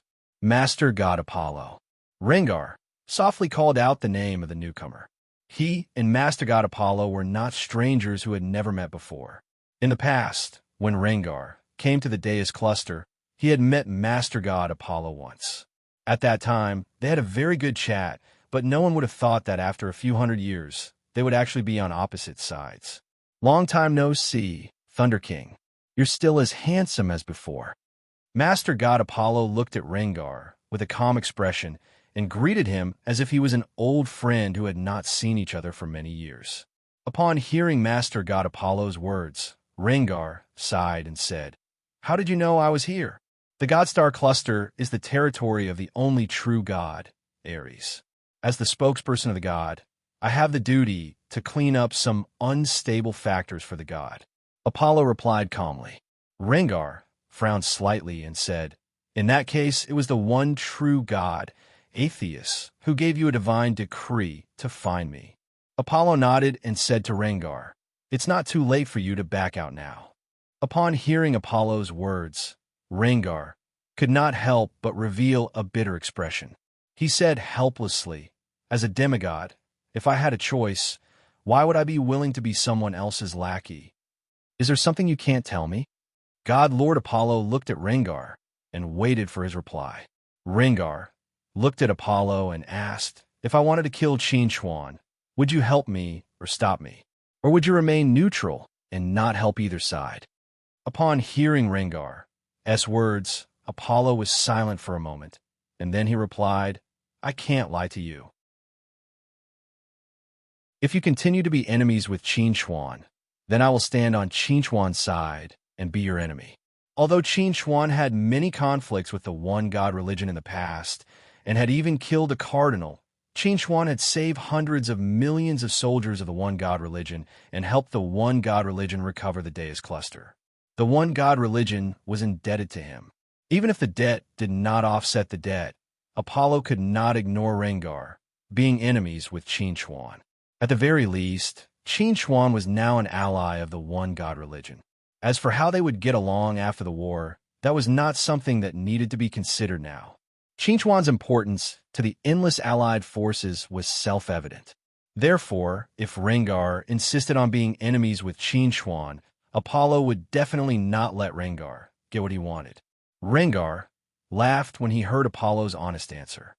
I've already guessed this. In that case, there's nothing more to say. Let's have a fight.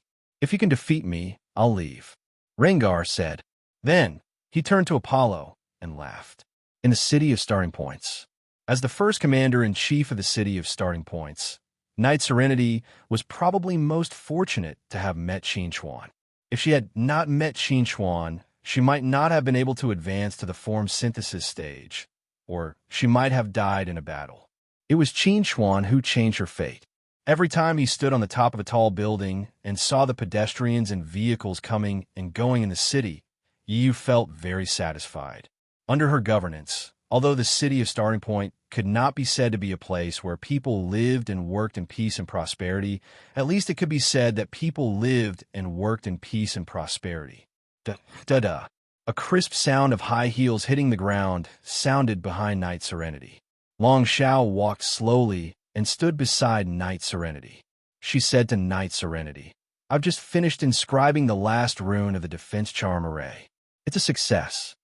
Hearing Long Xiao's words, Knight Serenity turned her head and smiled at Long Xiao, saying, Thank you for your hard work during this period. Long Xiao shook her head and said, I was once determined to become a powerful charm array master.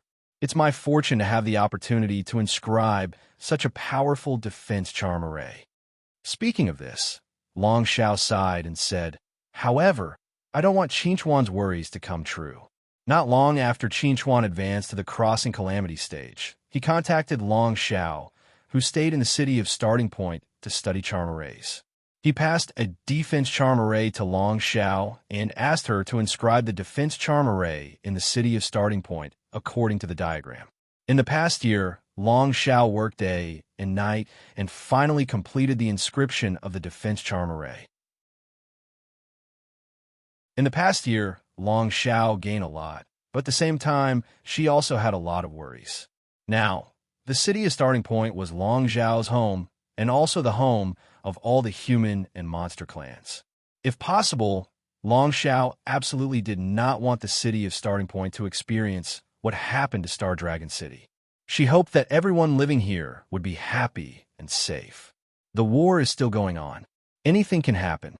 Knight Serenity also sighed and said to Long Xiao, Qinchuan has done too many earth-shattering things in the past period.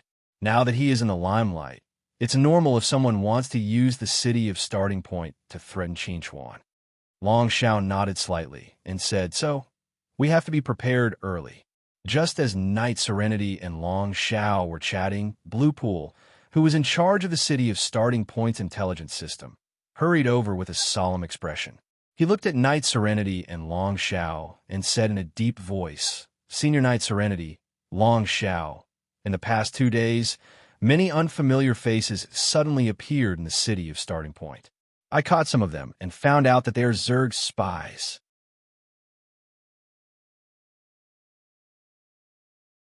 Chapter 1342.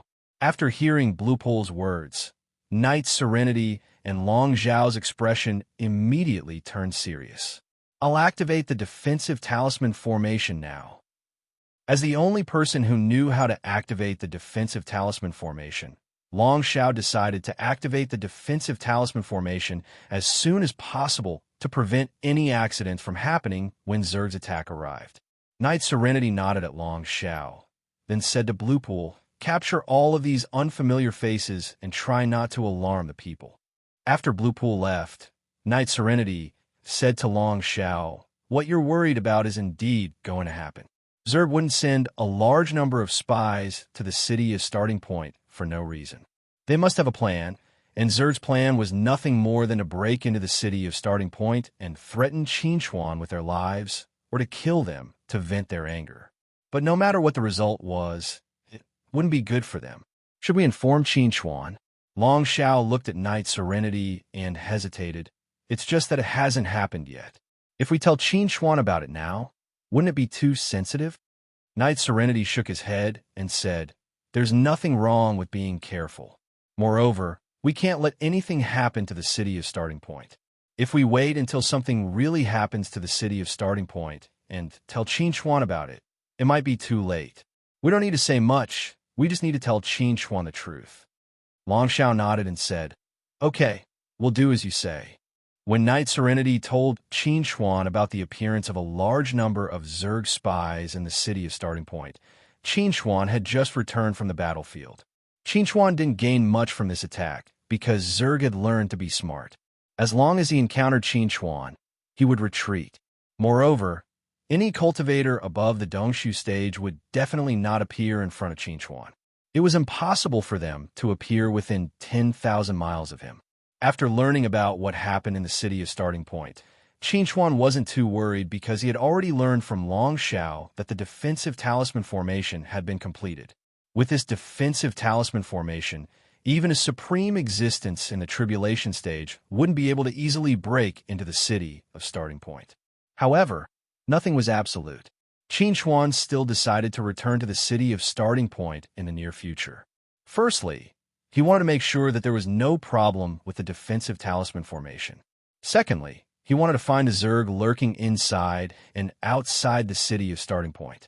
Therefore, when Qinchuan explained the situation to the Sky Emperor didn't stop him. However, he still gave Qinchuan a suggestion. When you return, you must be very secretive. Even the people you trust the most shouldn't know that you have returned.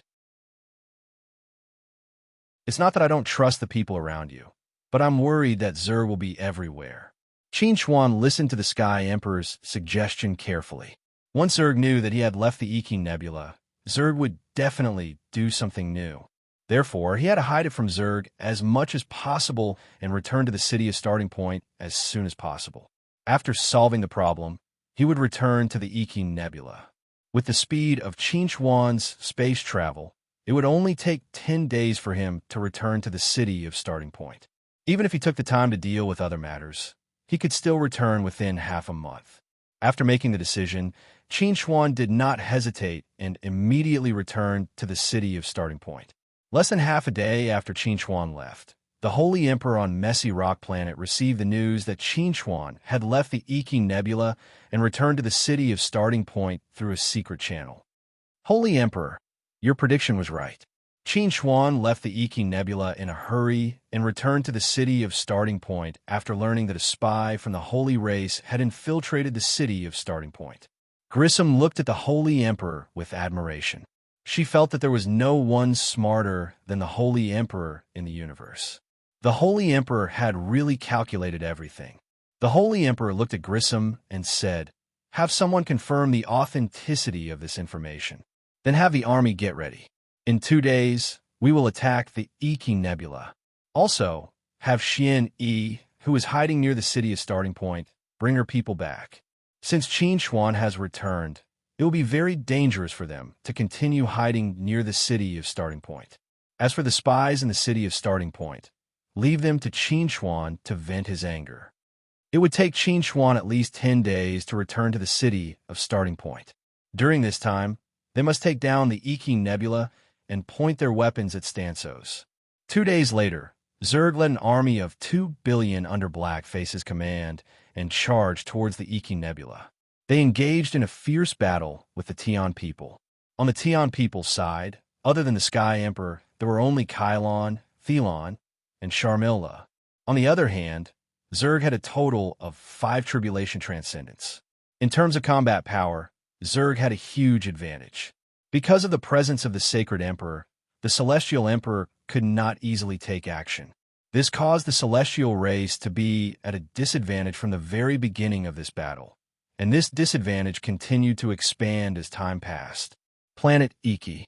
Tion, he was sitting in the command center. He had a serious expression as he methodically gave out orders. The Sky Emperor sat beside Tion E. His expression was calm, as if he did not care about the outcome of the battle. After Tion E finished a new round of arrangements, he sighed and said to the Sky Emperor, "Behind the Iki Nebula is the Lank Nebula and Stansos. No matter what, we cannot lose the Iki Nebula. If we have no other choice, I hope the Sky Emperor can personally make a move and suppress everything." Hearing Tion Yi's words, the Sky Emperor shook his head and said, "If the Holy Emperor does not make a move, I will not make a move." Tion Yi frowned and said, "But if you do not make a move, we will definitely lose." Right now, Kylon, Thelon, and Sharmilla were fighting bravely. However, with their strength, they could only block 3 Zerg's Tribulation Transcendents. Furthermore, there were still 2 Zerg's Tribulation Transcendents wreaking havoc on the battlefield. Wherever they went, there would be a storm of blood. If these 2 Tribulation Transcendents were allowed to continue killing, it would not be long before they were completely defeated. Once they were truly defeated, it would be a problem whether they could safely bring the remaining people back to the Lank Nebula. Faced with Tion Yi's difficulties, the Sky Emperor was silent for a moment. Then he said to Tion, "Don't worry. Someone will make a move." Hearing the Sky Emperor's words, Tion Yi was stunned and asked, "Who will make a move?" The Sky Emperor calmly replied, "Qin Xuan." Tion Yi was surprised. Didn't Qin Xuan return to the capital of Starting Point? The Sky Emperor nodded and said, "Qin Xuan is indeed returning to the capital of Starting Point. However, it will not be 2 days ago. It will be after this battle ends."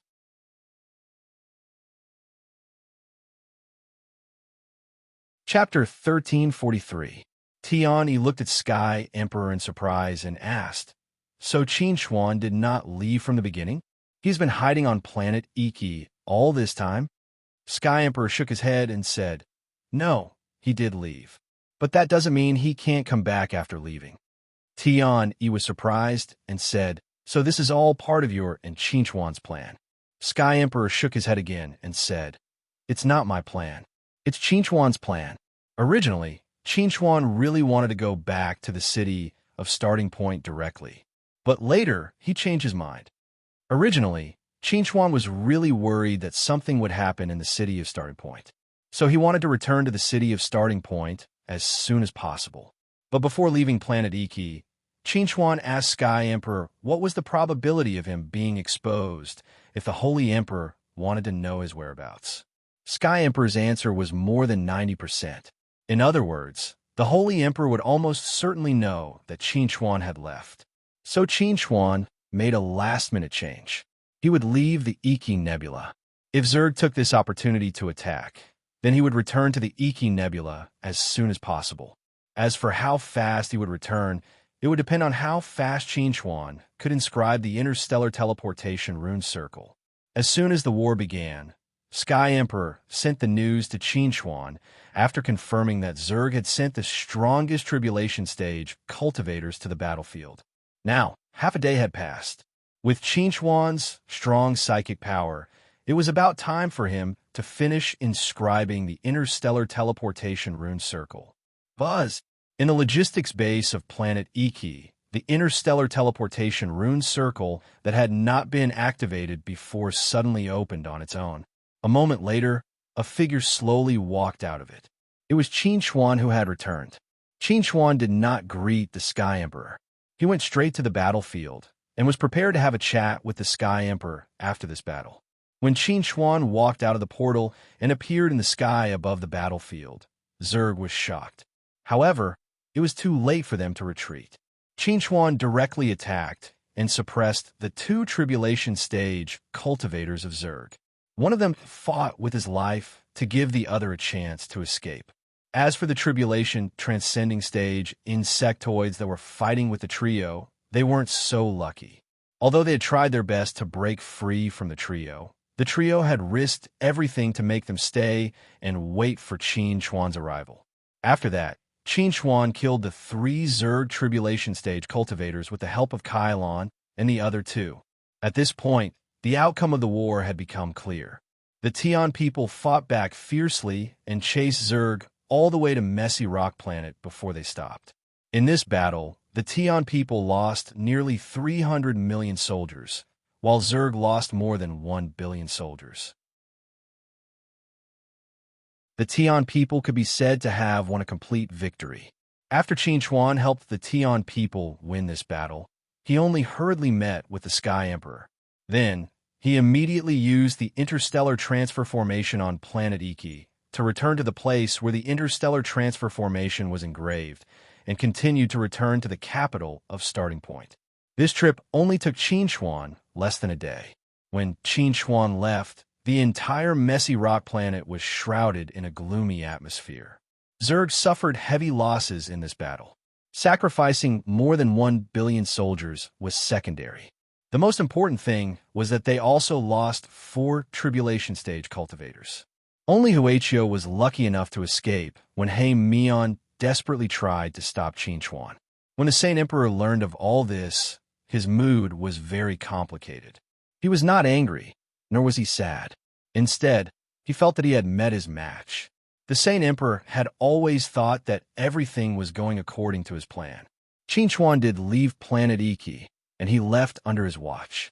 However, he neglected one thing, which was that Qin Xuan had the ability to engrave the interstellar transfer formation on his own and return to planet Iki with the help of the interstellar transfer formation. This time, I underestimated Qin Xuan. The Saint Emperor looked at Huichio's haggard face and sighed. This time, he had underestimated Qin Xuan, and the price he paid was huge. Now, the only Tribulation Stage cultivator beside him, besides Huichio, was Lan Ao. At this point, it could be said that the accumulation of thousands of years in the clan had been used up. On the other hand, the Tian people appear to be thriving. Not only did they still have some hidden forces, but the 3 of them had also reached the Tribulation Stage.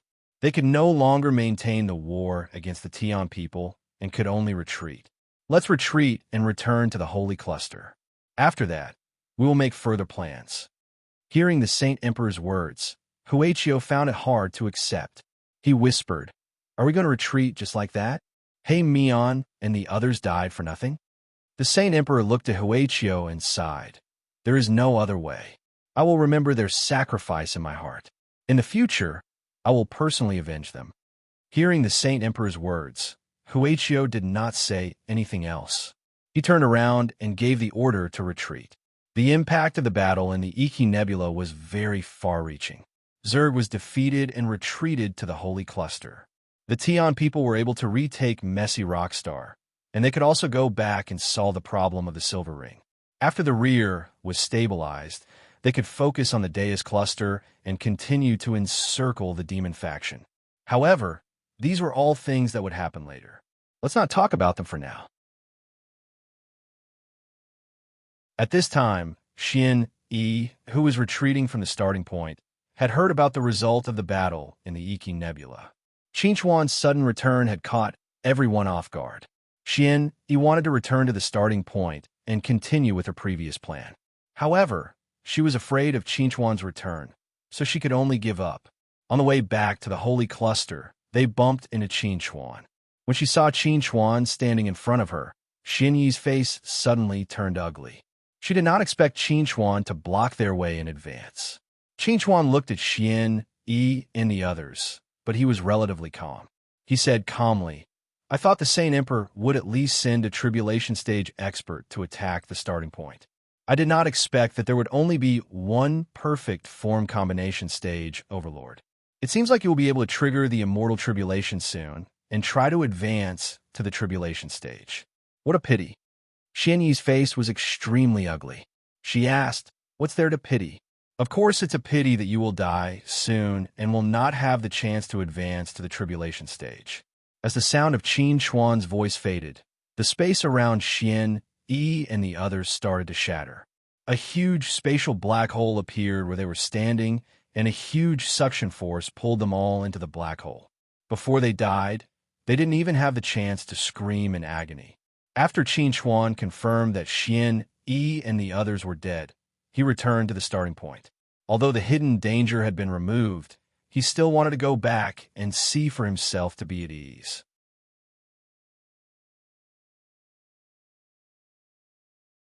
Chapter 1344. When Qin Chuan returned to the capital of Starting Point, he was greeted by Knight Serenity in Long Shao. Long Shao smiled and said to Qin Chuan, "We've heard about what happened. You came back from the Iki Nebula and caught Zerg off guard. Zerg suffered heavy losses and has retreated to the Holy Cluster. The battle in the Celestial Cluster is over for the time being." 4 days had passed since the battle in the Iki Nebula. The result of the battle had spread throughout the universe. Anyone who paid attention to this matter already knew that Zerg suffered a heavy loss at the hands of Qin Chuan. This also made the various forces attach more importance to Qin Chuan. Yi said to Qin Chuan with some emotion, "I still remember the first time we met. At that time, you were just a little guy at the early stage of the Dongxi realm. Now, only 6 or 7 years have passed, and you have already become a top expert whose name has shaken the world. It really makes one sigh with emotion." Knight Serenity paused for a moment and said to Qin Chuan, "Do you know what the outside world calls you?" Qin Chuan was a little curious and asked, "What do they call me?" Knight Serenity looked at Qin Chuan with a subtle gaze and said, "They call you the Master of Demons and Humans." Hearing Knight Serenity's words, Qin Chuan's expression suddenly became a little strange. Master of Demons and Humans? He could understand the literal meaning, but this title didn't sound very elegant. Why did it feel like he was scolding him? "Ahem, please help me refute the rumors in the name of the capital of Starting Point. Just say that I'm not the Master of Demons and Humans. I'm just an ordinary young man who yearns for peace." Qin Chuan grinned and said, "I don't want this title, and I don't deserve it." Hearing Qin Chuan's response, Long Shao was a little curious and asked, "Who else is worthy of this title other than you?" Qin Chuan shook his head and said, "No one is worthy of this title. I feel that even though there are differences in realms between cultivators, there is no distinction between nobility and inferiority. Everyone is equal and everyone is free. This is the starting point." Hearing Qin Chuan's words, Knight Serenity was a little surprised and asked, "You really think so? Could it be that if a mere nascent soul cultivator offended you, you would treat it as if nothing had happened and not pursue the matter?" Qin Chuan smiled and said, "That depends on how he offended me. If I didn't do anything wrong, but he deliberately insulted and slandered me, then I will definitely make him apologize to me. But if I did something wrong, then he should scold me." Hearing Qin Chuan's answer, Knight Serenity looked at Qin Chuan's eyes and said, "You are really a very strange person. In this universe, everyone worked hard to cultivate and become stronger in order to live a better life, to become an existence admired by all, to become a king who can dominate the life and death of others. Knight Serenity always thought that Qin Chuan was such a person, but now it seems that she still didn't know Qin Chuan well enough. In fact, from the matter of you being willing to cancel the master-servant contract between us, I should have seen that you are a different person." Knight Serenity said to Qin Chuan, "I finally understand why you are loved by so many people." Long Shao smiled and said to Knight Serenity, "When we were still in the land of exile, Qin Chuan was already the strongest at that time. He could have become the ruler of the land of exile, but he chose to challenge a higher and farther world, eager to become stronger. At that time, I already understood that glory, wealth, and supreme power are just fleeting clouds for Qin Chuan. Okay, the two of you can stop flattering me. You are making me a little embarrassed." Qin Chuan didn't know whether to laugh or cry, and said, "I came back this time mainly to confirm the safety of the city of Starting Point. Then I will leave here and return to the Deus Cluster." Hearing Qin Chuan's words, Long Shao immediately asked, "Don't you plan to rest for a while? You have been running around for the past few years. You probably haven't had a good rest for a long time." "I have indeed not had a good rest for a long time, but I am not in a hurry to rest. It won't be too late for me to rest after everything is over." Since the outbreak of the war until now, Qin Chuan had indeed not had a good rest for a long time. He really wanted to live a carefree life, but reality did not allow him to do so, at least not for the time being. Qin Chuan had thought that if he wanted to have a good rest, he would have to at least wait until he completely defeated the demon faction. Or rather, he would have to wait until he defeated Zadier and Yu. Qin Chuan stayed in the city of Starting Point for 2 days. One day was used to confirm whether there were any loopholes in the defensive circle, and the other day was used to confirm that there were no Zerg spies in the city of Starting Point. 2 days later, Qin Chuan told Long Shao about the existence of the 7 loopholes in the defensive circle and asked Long Shao to fix them. As for the Zerg spies that he discovered, he handed them over to Bluepool to deal with. There was no need to interrogate them. Bluepool would find a suitable time to execute these spies. When Qin Chuan was about to leave the city of Starting Point, he saw his aunt, Qin Ju, whom he had not seen for a long time at the starport. The current Qin Ju had already advanced to the Dongshu stage and could be considered an expert in the city of Starting Point. However, in the entire universe, it was still not enough. However, with the identity of Qin Chuan's aunt, it was enough for Qin Ju to do whatever he wanted in the universe. I heard that you were back. I knew that you had something to do, so I didn't disturb you. Now that you are leaving, you don't mind letting me take up some of your time, right? Hearing Qin Ju's words, Qin Chuan smiled and took the initiative to hug Qin Ju. Aunt, I miss you very much. Hearing Qin Chuan's words, Qin Ju's body instantly became soft. This was the first time in her memory that Qin Chuan had called her aunt. Just as Qin Chuan was about to say something, Qin Ju smiled and said loudly to the open cabin door of the spaceship behind him, "Did you hear that?" Qin Chuan said that he misses me, but he didn't say that he misses you. Ningya, who was wearing a Chong Sam, slowly walked out of the spaceship. She looked at Qin Chuan faintly and sighed. As a teacher, I'm already old and can't teach him anything. It's normal that he doesn't miss me. Looking at Ningya, who suddenly appeared, Qin Chuan didn't know whether to laugh or cry. He felt that he had been tricked. If he had known earlier, he would have used his spiritual power to sense the interior of the spaceship.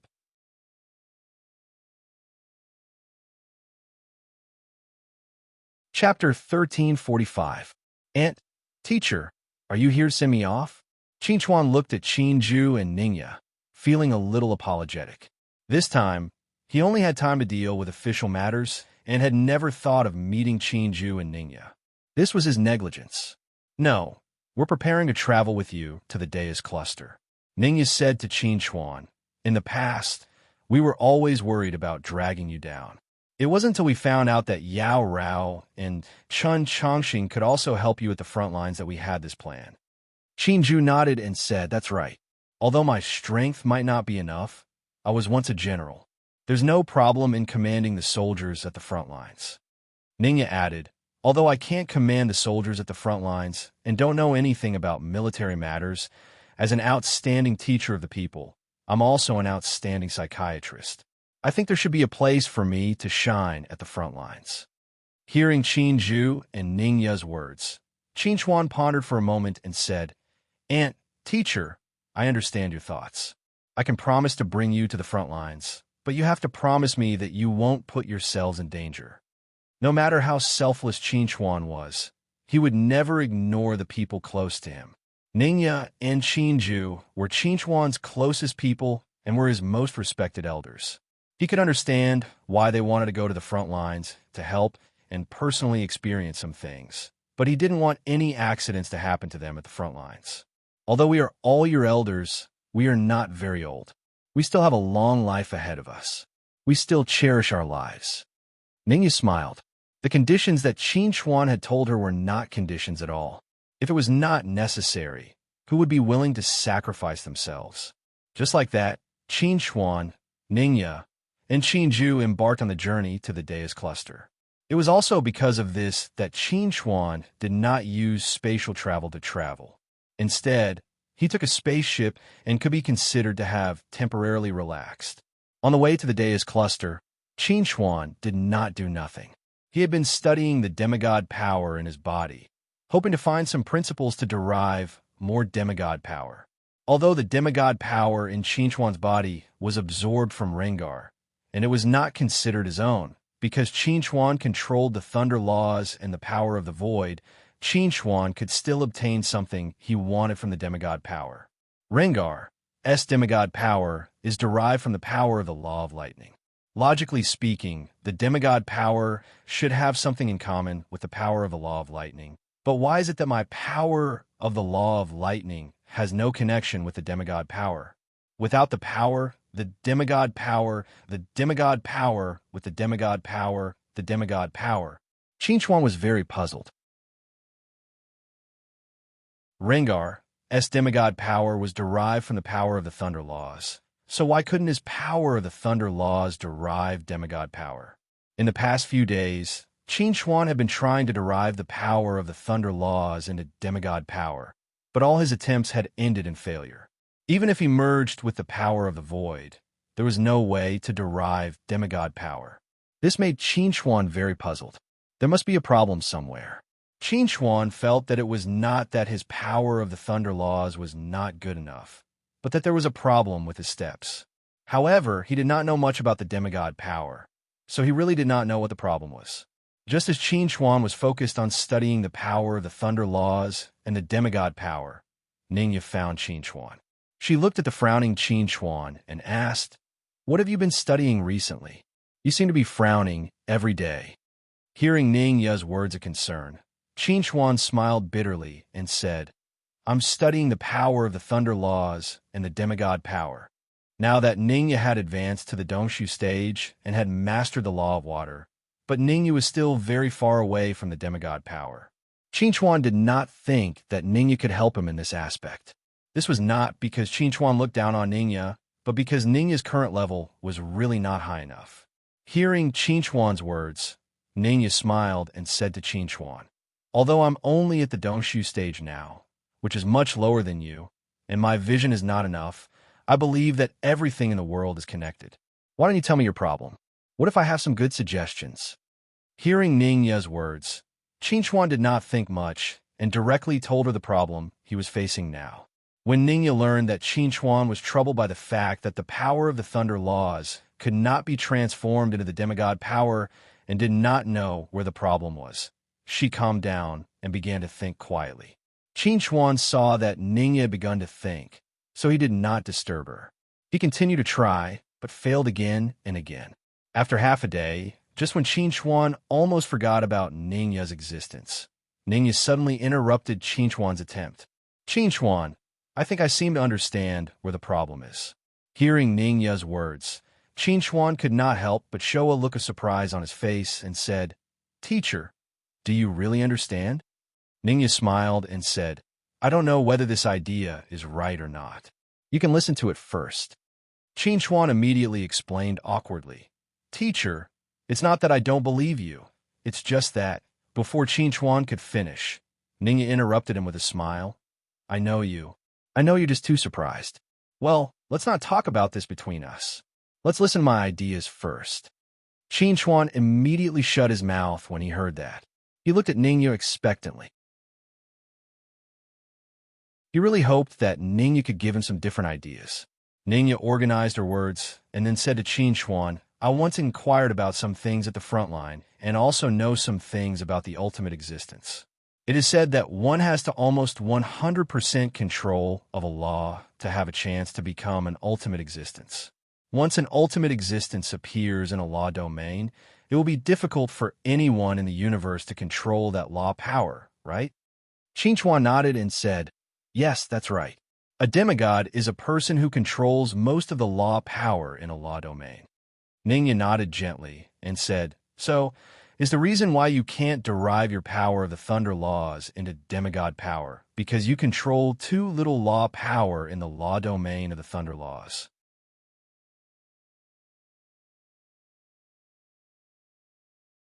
Chapter 1346.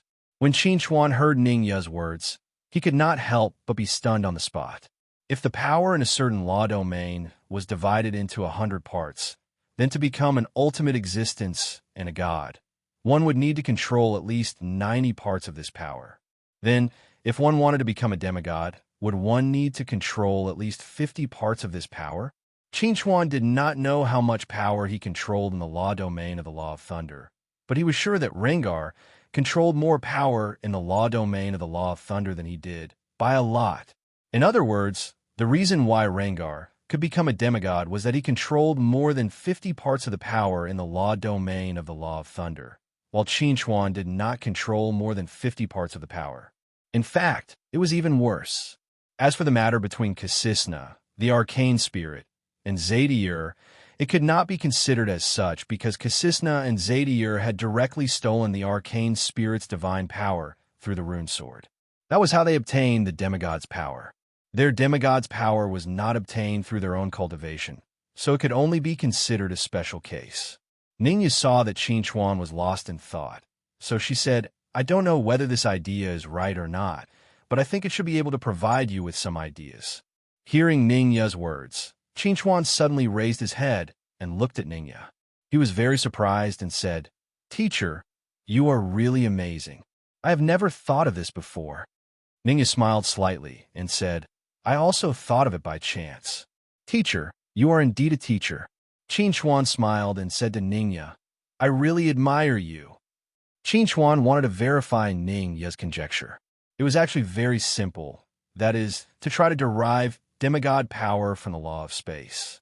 If Qin Chuan controlled less than half of the power in the law domain of the Law of Thunder, then he should be able to control nearly half of the power in the law domain of the Law of Space, or even more than half. Even if it was less than half, as long as Ningya's conjecture was correct, he should be able to feel the obvious difference by trying. Thinking of this, Qin Chuan couldn't wait to try it out.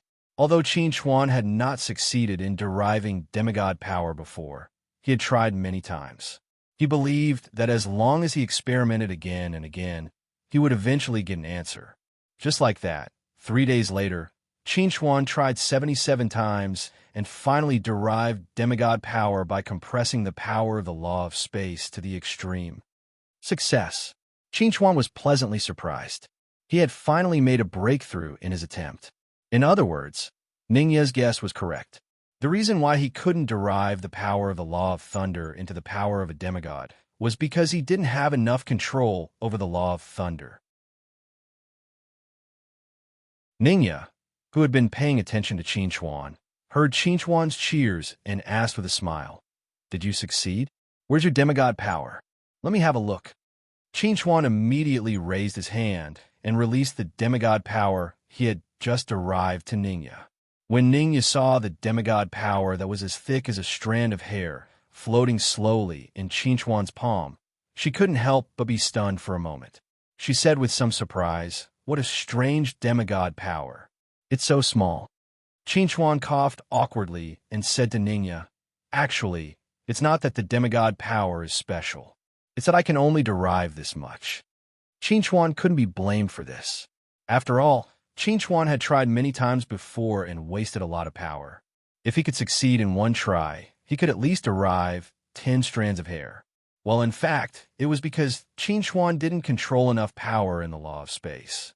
Therefore, the demigod power he could derive was so little. Since the fall of the ancestral dragon, the law of space had lost its ultimate existence. Many people who couldn't comprehend the law of space before began to comprehend it. The powerful law of space had become a kind of law power that almost every powerful cultivator could control. Although the amount of law of space controlled by each person was different, once the number of people increased, the proportion of power occupied by the law of space was still considerable. Qin Chuan roughly summed up. He felt that the power he controlled in the law of space should be about 50%, or even a little bit less. He could only be regarded as barely touching the threshold of a demigod. Therefore, the demigod power he could derive was so little. However, as the saying goes, everything is difficult at the beginning. Now that he had a good start, it would naturally get better and better in the future. Although Qin Chuan wasn't a demigod yet, he believed that it wouldn't be long before he could become a real demigod. And becoming a demigod would be the first step to becoming an ultimate existence. "Teacher, your conjecture is indeed correct. This also makes me realize why Rengar is so hostile towards me." Qin Chuan sighed. Although Ningya's strength and realm were not as good as his, she was still very good at thinking. As for Rengar, Qinchuan estimated that Rengar controlled more than 60% of the power in the Law of Thunder. After excluding the others, Qinchuan should control about 30% of the power. In other words, if Qinchuan was killed, then Rengar had a great chance of becoming an ultimate existence. On the other hand, if Rengar died, then Qinchuan would become the biggest beneficiary.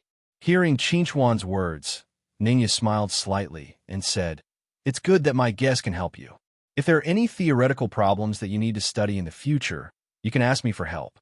Maybe I can provide you with some ideas." Qinchuan nodded and said with a smile, "Then I'll have to bother you more in the future, teacher." After Qinchuan finished chatting with Ningya, he was about to continue cultivating when he suddenly received a message from Chun Chongqing. When he saw the content of the message, he couldn't help but frown. Rengar actually went to the Deus cluster, and he even had a big battle with the Divine Master Apollo.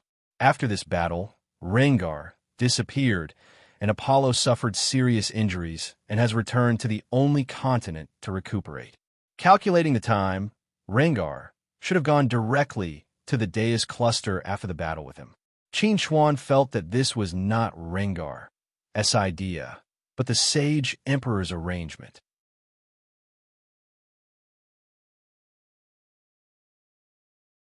Chapter 1347. For Qinchuan, he and Rengar were destined to be enemies because of the Thunder Precept. Now that Rengar was hiding in the Deus cluster, he might cause great trouble for the Endless Allied Army. Therefore, he must find Rengar and get rid of him. Before he returned to the Deus cluster, it was best for the Endless Allied Army not to make any moves, lest Rengar seize the opportunity to attack. As for how to find Rengar, this was a problem. Not long after Qinchuan received the news from Chun Chongqing, he received another message from Thelon. The war in the Silver Hoop had been quelled, and the Nephilim army had been completely wiped out. In other words, the demon faction's plan to start an all-out war had failed. Now that Zerg had returned to the Holy Cluster, the crisis in the Silver Hoop had been resolved. The place where the war still broke out was the border between the Deus Cluster and the Demonic Star Cluster. As long as the main force of the demon faction could be wiped out here, the war would come to an end. This might be good news for others, but for Qinchuan, this was only the first step in a long journey. Because the demon faction had the Nephilim King, the Insectoid Queen, and even Zadier and you behind them.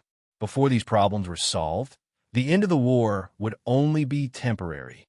Demonic Star, Narway, Ford, and Lon Ao were all gathered together. Everyone's expression was very ugly. Originally, Zerg, under the command of the Holy Emperor, had marched out of Pandemonium and threatened the Iki Nebula, causing great pressure on the Tian people. However, Qinchuan had ruined the Holy Emperor's battle plan one after another, causing Zerg to lose almost all of his combat power. He had lost the ability to continue fighting with the Tian people and had to retreat to the Holy Cluster.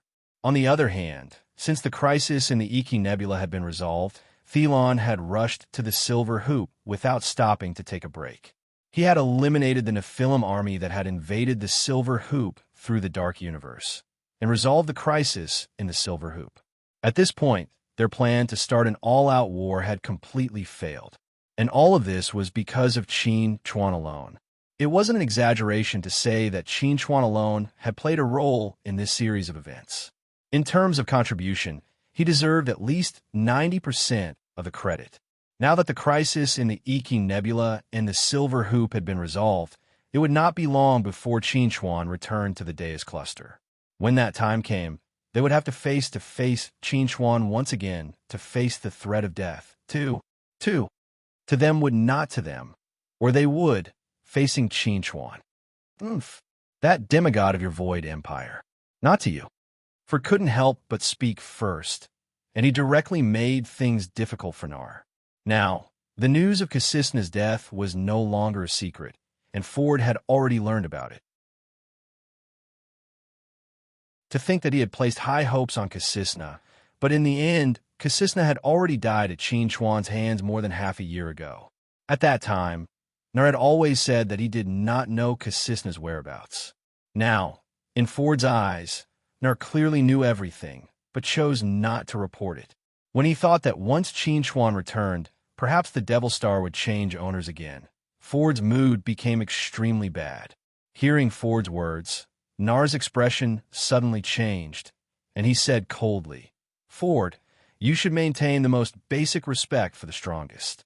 Even if the strongest has fallen, you should not speak rudely." Ford sneered and said, "If your Void Empire really respected that demigod, you would not have hidden the news of his fall from us for so long. I said before this, I didn't know anything. Whether Ford and Lon Ao believed it or not, it was impossible for Nar to admit all this." "Okay, you two better stop arguing." Lon Ao frowned and said, "Compared to our sacred clan, your losses are nothing. In this plan to launch a full-scale war, if there was a need to say who suffered the greatest loss, it must be Zerg. After the battle in the Iki Nebula, the number of Zerg's tribulation stage supreme existences that had fallen at the hands of Qin Chuan had reached 7. Zerg had a total of 9 supreme existences in the tribulation stage. In just a few years, 7 of them had fallen. The loss was really heavy. It could be said that Zerg's overall strength had regressed by at least 10,000 years. Hearing Lon Ao's words, Ford looked at Lon Ao with eyes full of sympathy. Zerg had hidden so many supreme existences in the tribulation stage for the purpose of shocking the world. In the end, someone had indeed shocked the world. However, it was not Zerg, but Qin Chuan. Now, Zerg only had 2 supreme existences in the tribulation stage left, Lon Ao and Huichong. Even if the Holy Emperor was included, their strength had inevitably become the weakest side. Nar snorted and said, "You lost 7 supreme existences in the tribulation stage, but we lost a demigod." Lon Ao sneered and said, "Do you think that we really don't know anything now? A demigod has fallen, but you can get a supreme existence. Isn't this a prophet?" Hearing Lon Ao's words, Nar was shocked. This was an extremely secretive matter, even within the Void Empire. How did Lon Ao know? Lon Ao was not in the mood to pay attention to Nar. He looked at Ford and said, "If the great demonic star cluster can't send someone to resist Qin Chuan this time, then our divine clan will not accompany you." Ford's expression changed slightly, and he said in a deep voice, "What do you mean?" Lon Ao said coldly, "Am I not clear enough? Our divine clan has suffered heavy losses.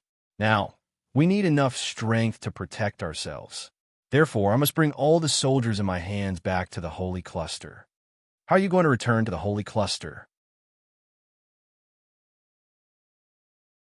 Ford frowned and said, "If you want to return to the Holy Cluster, you have to go through the Deus Cluster and the Celestial Cluster.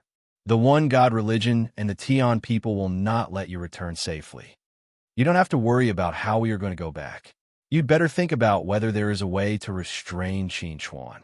Lon Ao snorted, got up, and walked out of the conference room. He had already said so much, so there was no need to continue chatting with Ford and Nar. After Lon Ao left, Ford turned to Nar with a gloomy face and asked, "What does the Void Empire think?" Nar said with a fake smile, "Since Lon Ao wants to retreat with the people of the Divine Clan, then our Void Empire can only retreat with them."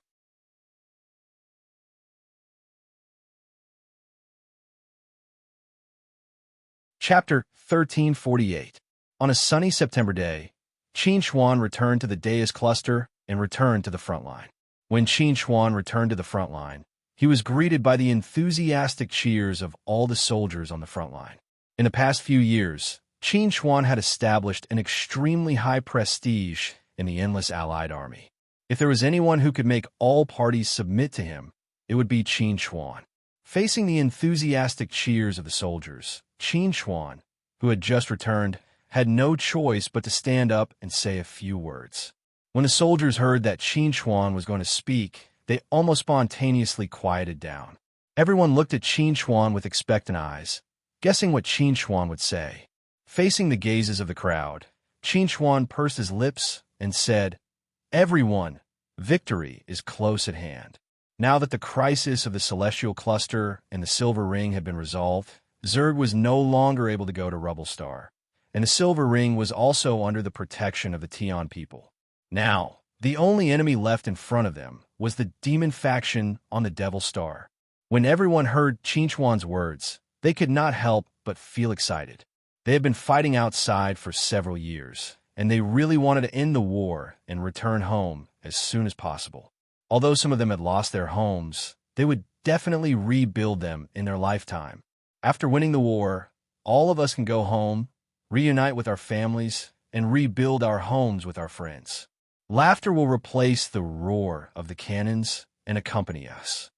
Everyone, thank you for your hard work. Qinchuan's speech ended here, but the enthusiastic cheers for Qinchuan seemed to have just begun. In this lively atmosphere, Qinchuan returned to his command center and gathered with everyone whom he had not seen for a long time. Tian-sen looked at Qinchuan and said sincerely to Qinchuan, "Marshal Qin, thank you very much for the Battle of the Iki Nebula." Tian-san had long wanted to thank Qinchuan in person.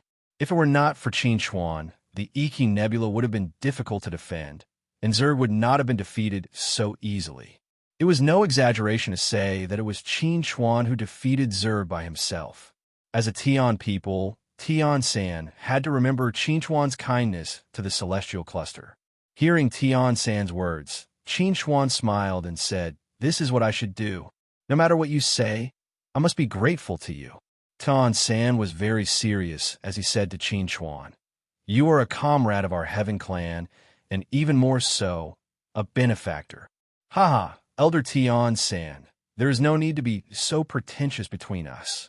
Chen Changxing smiled and said to Tian-san, "Our boss is not the kind of person who likes others to owe him anything." Qinchuan smiled and nodded. He said, "Changxing is right. I don't like to owe others, and I don't like others to owe me. We will still get along with each other in the future." "It seems that I am too pretentious." Tian-sen laughed and said, "Then I will not say these words. However, there are some things that I will remember." "Qinchuan, this time, should we launch a counterattack?" Zhou looked at Qinchuan and pursed her lips slightly. She said, "We should not give the demon faction too much time to prepare." Hearing Zhou talk about serious matters, everyone stopped their small talk and looked at Qinchuan, waiting for Qinchuan to make a decision. Qinchuan first nodded and then shook his head. He said, "Counterattack is a must, but before that, I need to deal with another hidden danger, Rengar." As he spoke, Qinchuan turned to look at Pope Baudelo and asked, "Pope, how much do you know about Rengar?" Baudelo heard this and said to Qinchuan, "Previously, the Master God had contacted me and told me the situation of that battle. The reason Rengar came to the Deus Cluster was because he was instructed by the Holy Emperor. The purpose of Rengar's trip was to destroy the top fighting force of our endless allied army in one fell swoop. Fortunately, the Master God was warned by the only true God, Atheus, and acted in advance to stop Rengar. According to the Master God, Rengar should have fled to the Dark Universe." Hearing Baudelo's words, Qinchuan frowned slightly and asked, "Is it the Dark Universe where the Millstone Continent is located?" Baudelo nodded and said, "Yes, it is the Dark Universe. I guess Rengar should be recuperating somewhere at the edge of the Dark Universe. When he recovers, he will definitely come out of the Dark Universe. I can't wait." Qinchuan pursed his lips and said, "When Rengar recovers, this battle will become very troublesome. I'm ready to set off now and go to the Dark Universe to look for Rengar." Hearing Qinchuan's words, Lu Zi frowned and said, "But if you enter the Dark Universe, you will be temporarily cut off from the outside world. If anything happens, it will be difficult for us to inform you immediately." Qinchuan heard this and said to Lu Zi, "I will go with Baiyu. When the time comes, let Baiyu stay in the outside world. If you have anything, you can tell Baiyu. Baiyu can rely on the telepathy between us to find me in the Dark Universe." Hearing Qinchuan's words, Baiyu said, "I have no problem." Then it's settled. Qinchuan said to Baiyu, "Let's set off now." Immediately, Qinchuan and Baiyu left the borderline and went straight to the Dark Universe. The others continued to stay at the borderline, guarding against the attack of the demon faction. Before Qin Chuan returned, they would not take the initiative to start a war, but they would never be afraid of war. The Dark Universe. Just as Saint Baudelaire had expected, Rengar was secretly recuperating on a barren planet. He had exhausted all of his demigod power in the battle with Qin Chuan. Although he had recovered a little on the way to the star cluster of gods, it was still very limited. Moreover, he had exhausted all of it in the battle with the Divine Lord Apollo. He had no choice but to retreat into the Dark Universe to recuperate. This time, he would only go out after he had recovered to his peak state, and to recover to his peak state, he would need at least half a year or so. By now, Rengar had recovered about 40% of his demigod power, and his injuries had all healed. In the process of recuperation, Rengar did not come out empty-handed. He could clearly feel that he had mastered more than 70% of the power of the Thunder Maxim. Not only had the power of his demigod power become stronger, but his reserves had also increased. Now, Rengar had a hunch that he was only one step away from becoming a paragon existence, and he was only one step away from Qin Chuan. As long as Qin Chuan was dead, he could almost immediately become a paragon.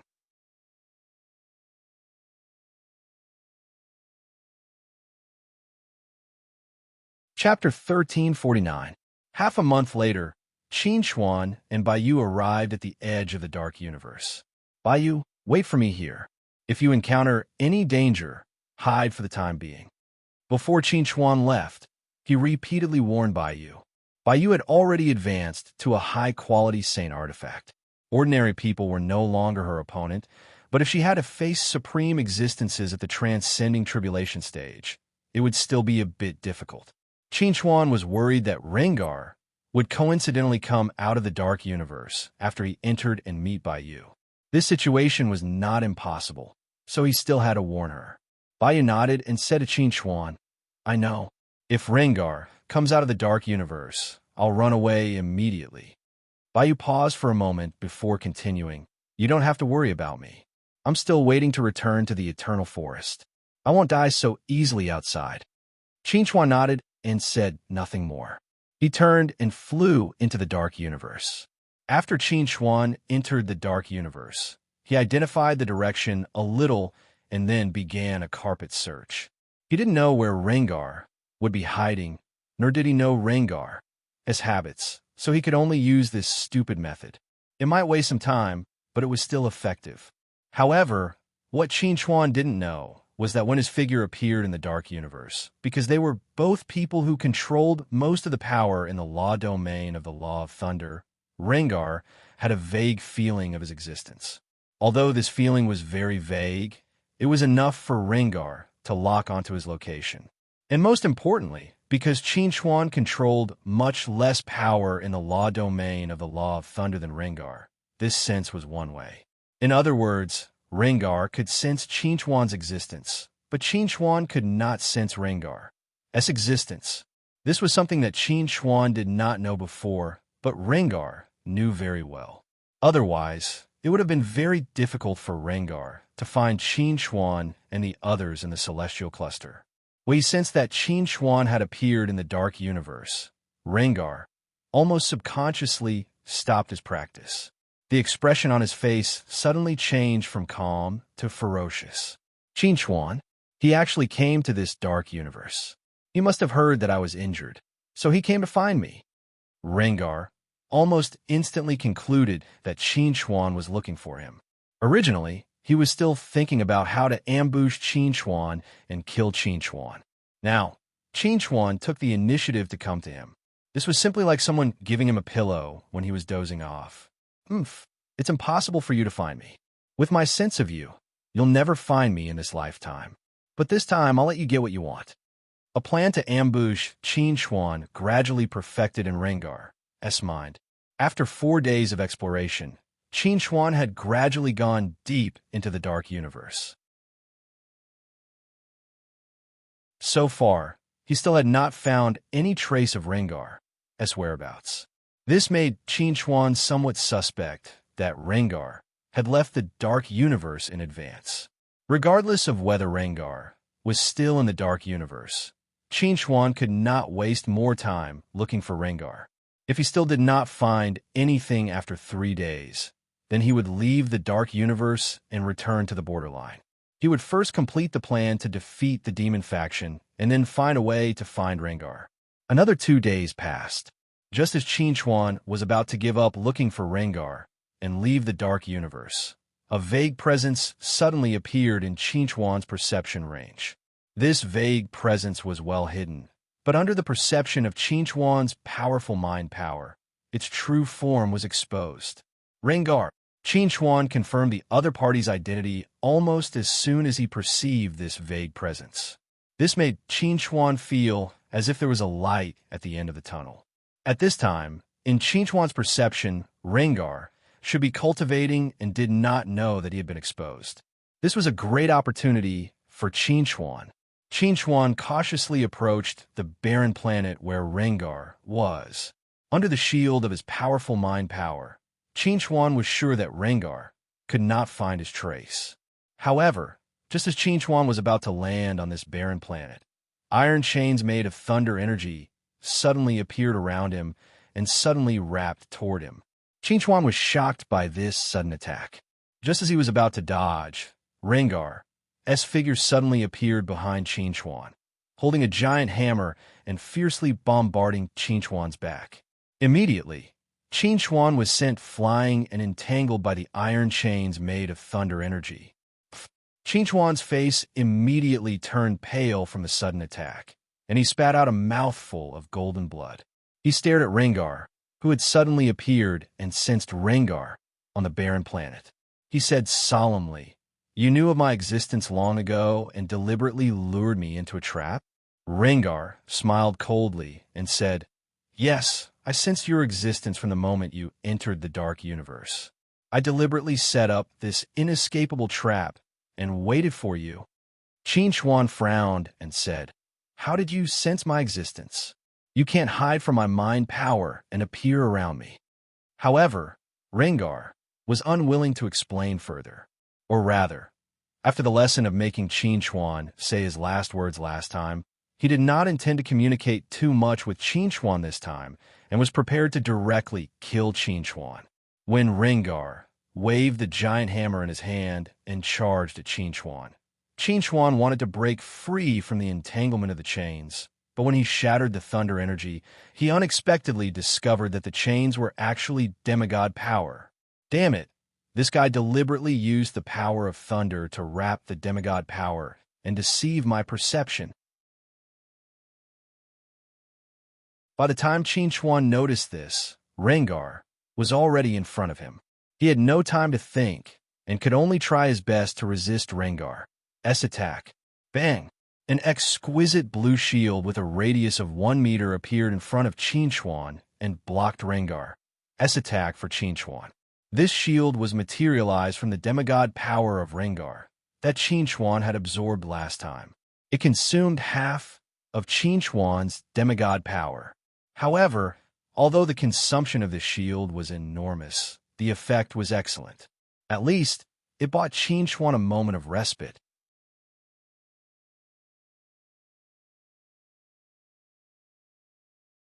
Chapter 1350. When Rengar saw Qin Xuan materialize a shield with demigod power, the expression on his face became extremely ugly. This was because the demigod power that Qin Xuan used came from him. This was equivalent to using his left hand to block the attack of his right hand. It would be strange if he was happy. However, Qin Xuan's use of demigod power was clearly still very crude. This shield could block Rengar's first attack, but it definitely could not block the second attack. When Rengar swung the giant hammer in his hand and ruthlessly smashed the shield, Qin Xuan was using the power of the void and the power of the law of thunder to cancel out the demigod power that had turned into chains.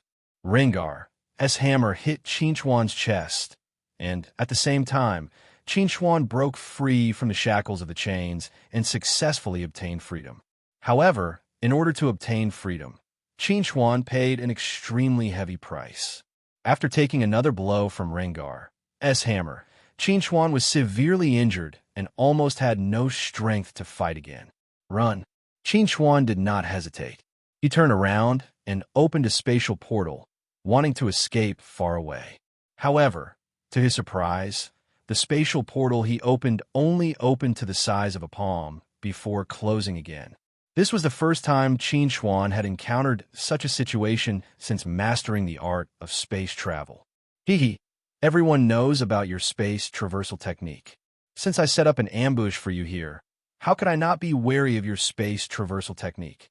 Rengar sneered when he saw Qin Chuan fail to open the spatial portal. He raised his hand, and a mirror appeared in his hand. This mirror is called the Void Mirror. It's a supreme quality saint artifact. Any space that is illuminated by the Void Mirror will become extremely tough, making it impossible to break through easily. This ability might seem rather useless normally, but it's perfect for dealing with you, said the Void Mirror. When he faced Qin Chuan the last time, Rengar had planned to use the Void Mirror to restrict Qin Chuan's space travel. Unfortunately, he did not have the chance to use the Void Mirror that time, so he saved the ability of the Void Mirror for this time, which had the effect of winning by surprise. Hearing Rengar's words, Qin Chuan's expression changed slightly. He tried to throw a punch, but the space that should have shattered inch by inch only trembled slightly at this moment. Sure enough, the space here has been reinforced.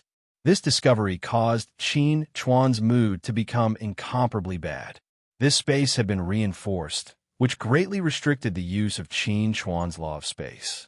As a result, Qin Chuan's chances of winning against Rengar had become even lower. Whoosh! Rengar did not continue to chat with Qin Chuan. He wanted to take advantage of Qin Chuan's injury to kill Qin Chuan directly and eliminate all future troubles. Boom! Rengar's hammer hit a shield as usual. This shield was conjured by Qin Chuan with his remaining demigod power.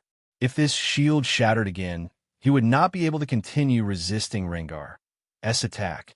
I'd like to see how many more shields you can conjure. Rengar let out a low roar as he swung his hammer once more. The shield shattered, and, at the same time, Qin Chuan summoned the heavenly demon seal. The illusory dragon and human figures flew out and surrounded Rengar, attacking him.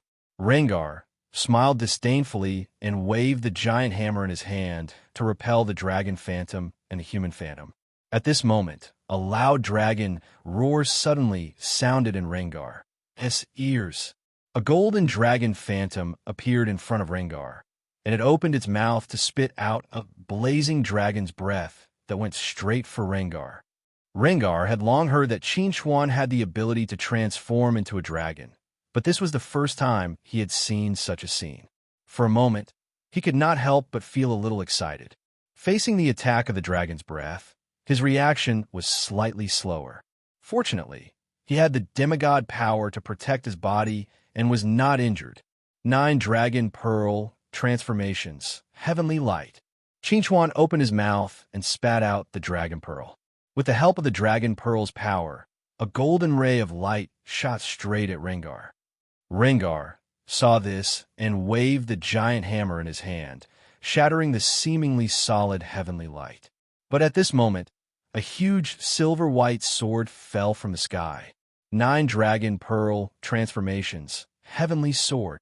9 Dragon Pearl Transformations, Heavenly Break.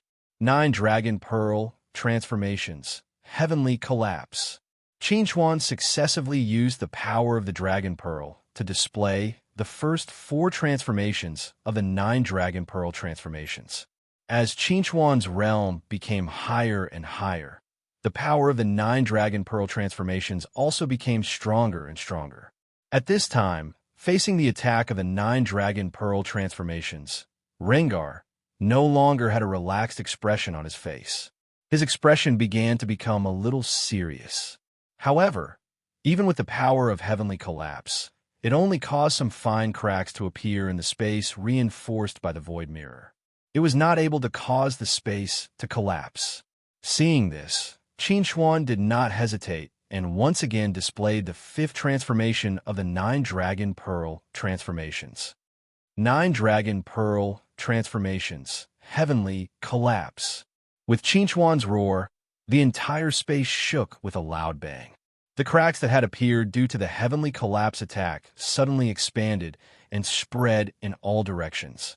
Under the effect of this terrifying power, the void mirror actually trembled violently, as if it was about to shatter.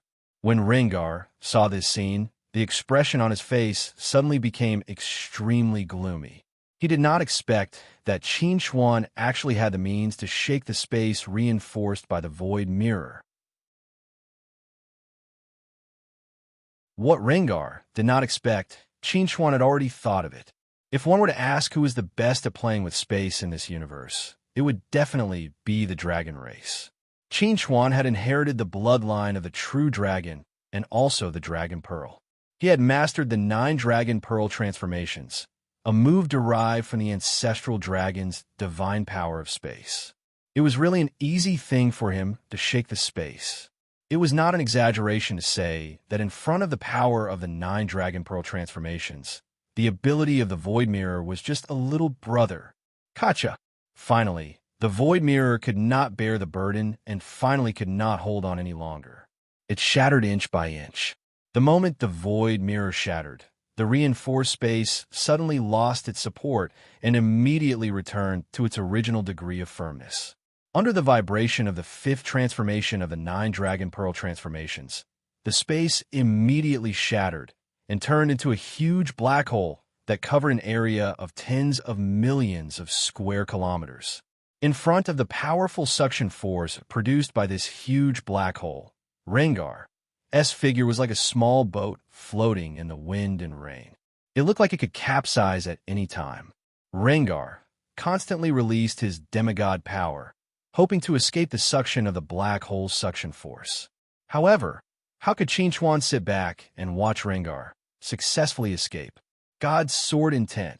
Qinchuan displayed the God's Sword Intent that he had not used for a long time, and the carrier of the God's Sword Intent was the runic sword. In front of the incomparably sharp runic sword, all of Rengar's defenses were useless. Kill! As Qinchuan slashed out, the sword light illuminated the universe.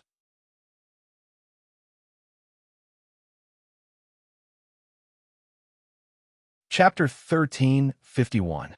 Under the slash of the runic sword, Rengar died on the spot. After this battle, Qinchuan had almost exhausted all his strength. Fortunately, the runic sword could cut through all of Rengar's defenses. Otherwise, it would have been difficult for Qinchuan to deal with Rengar. This was also the first time Qinchuan had faced a demigod alone. It also made Qinchuan realize how terrifying a demigod was. Although Rengar was able to seriously injure me because he had the geographical advantage and ambushed me, at the same time, I also relied on the power of the Law of Thunder and the power of the Void to restrain his demigod power. Previously, when he fought with me, he mainly relied on the power of his physical body, but I successively displayed 5 of the 9 transformations of the Dragon Ball and even used the Rune Sword. Only then did I kill Rengar, with great difficulty. There is still a certain gap between me and a demigod. If I hadn't restrained Rengar's demigod power, perhaps this battle would have been a test of life and death for me. As he thought of this, Qinchuan had already used the power of the Law of Space to repair this huge black hole. If he did not repair this black hole and allowed it to continue expanding, it might cause some terrible consequences. After doing all this, Qinchuan flew out of the dark universe. He wanted to return to Baiyu side as soon as possible and then recuperate on the hope. This time, Qinchuan did not plan to return to the front line immediately. Instead, he planned to travel around the Deus cluster and complete the task of helping the runic sword absorb the power of Dao runes that he had not done before.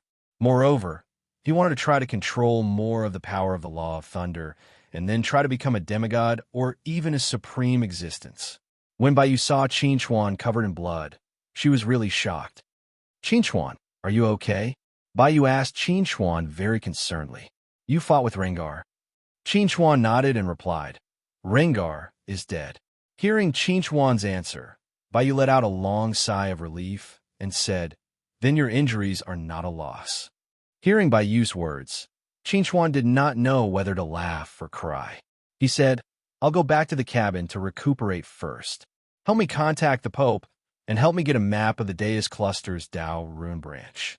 As the enemies he came into contact with became stronger and stronger, Qingchuan became more and more aware of the importance of the runic sword. Without the runic sword, he wouldn't have been able to kill demigod Kasisna. Without the runic sword, he wouldn't have been able to kill demigod Rengar. Qingchuan's achievements in runes also originated from the runic swords.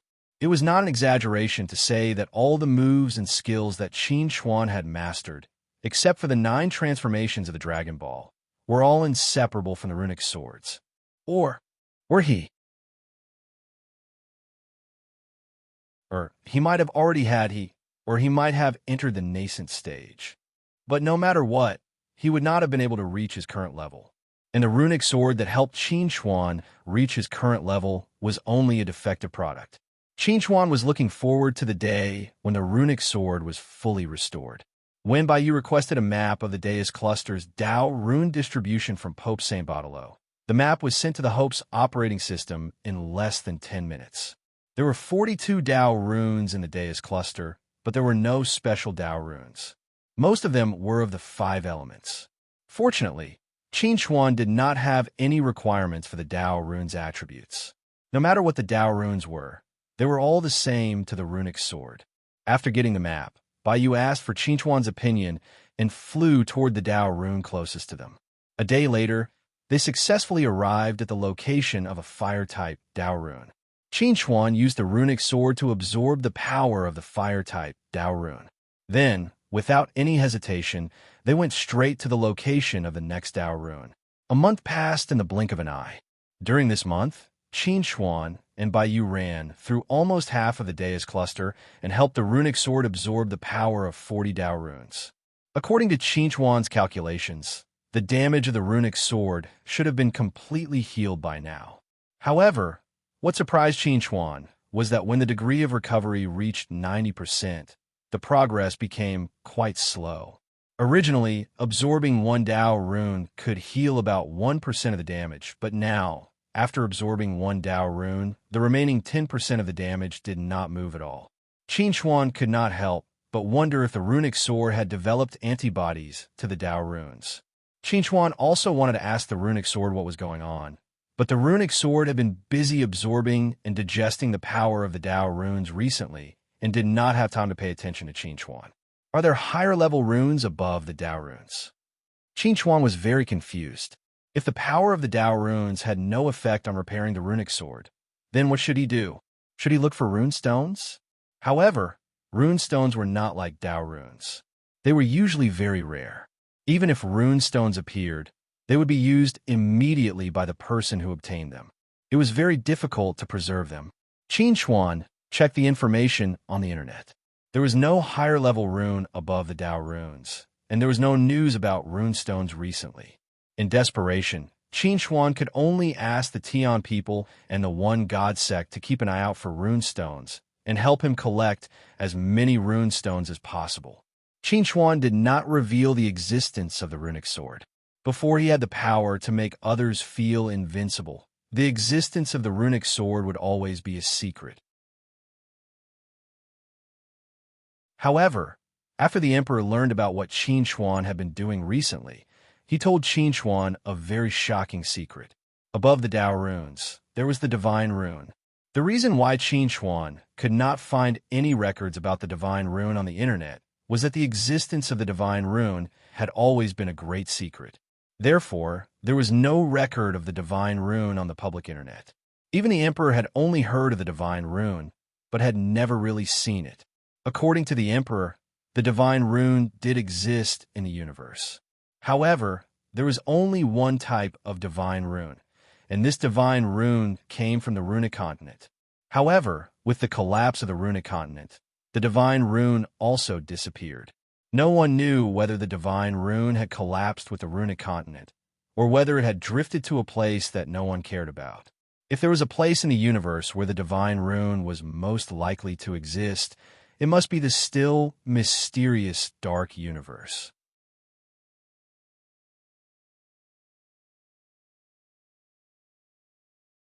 Chapter 1352.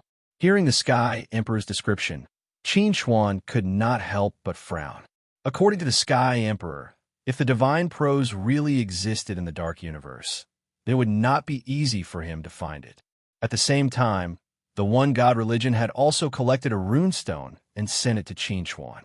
When Qin Xuan used the runic sword to absorb the power of the runestone, he regretfully found that even the power of the runestone could not repair the runic sword. Now, the recovery rate of the runic sword was almost forever stuck at 90%. Qin Xuan had a hunch that if he could not find the mysterious divine prose, perhaps the runic sword would never be repaired.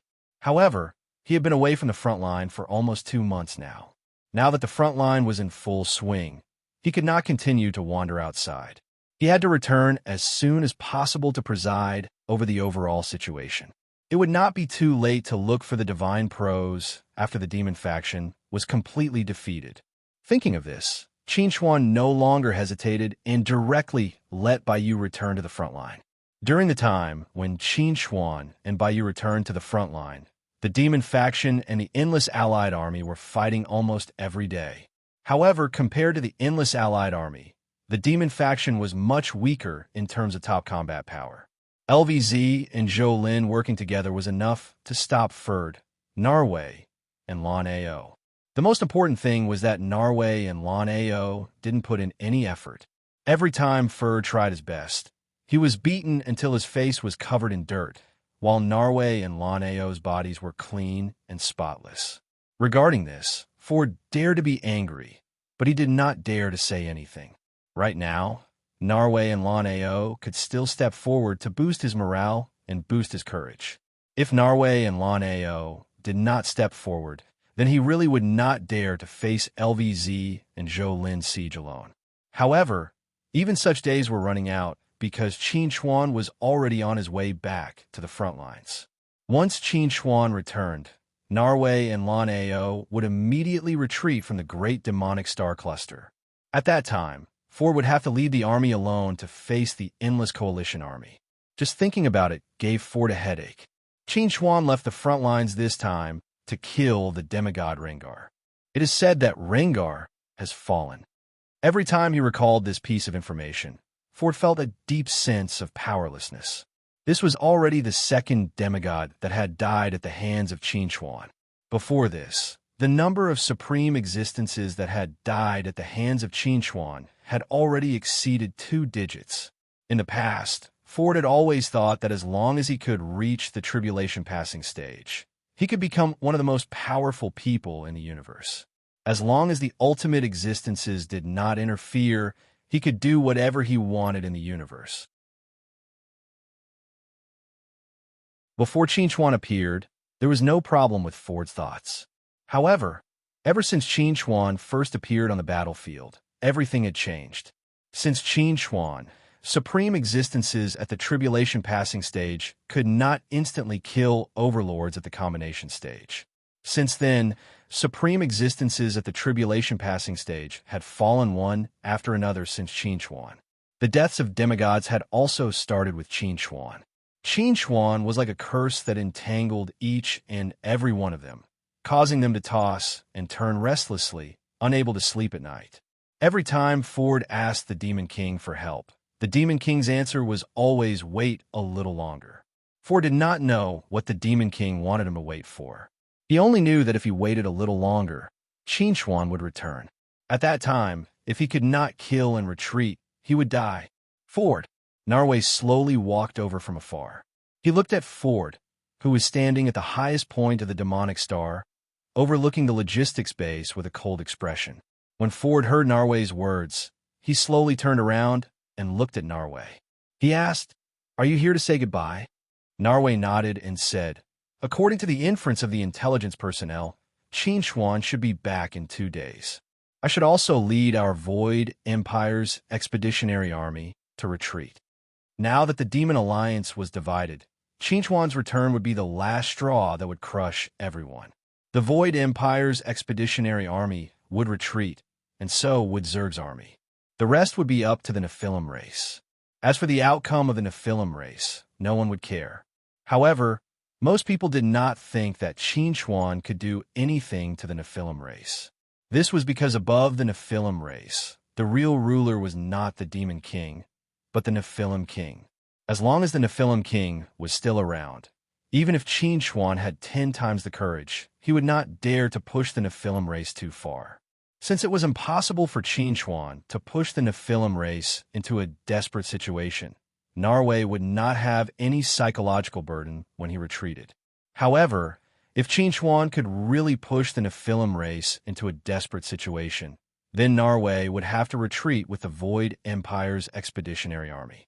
He did not want to bury billions of troops with the Nephilim race. What about Lan Ao? Ford smiled coldly with a disdainful expression. I don't know him, but I know that Zerg's army has left the demonic star in batches. Narway looked at Ford and said, You should know that Zerg's army retreated on their own. I guess he chose to leave without saying goodbye. Ford snorted coldly. Zerg is Zerg. What he does is not presentable. Even if they call themselves the Holy Ones, it doesn't change the fact that they are all bedbugs. Now that the demon faction had fallen apart, Ford no longer had any qualms about speaking.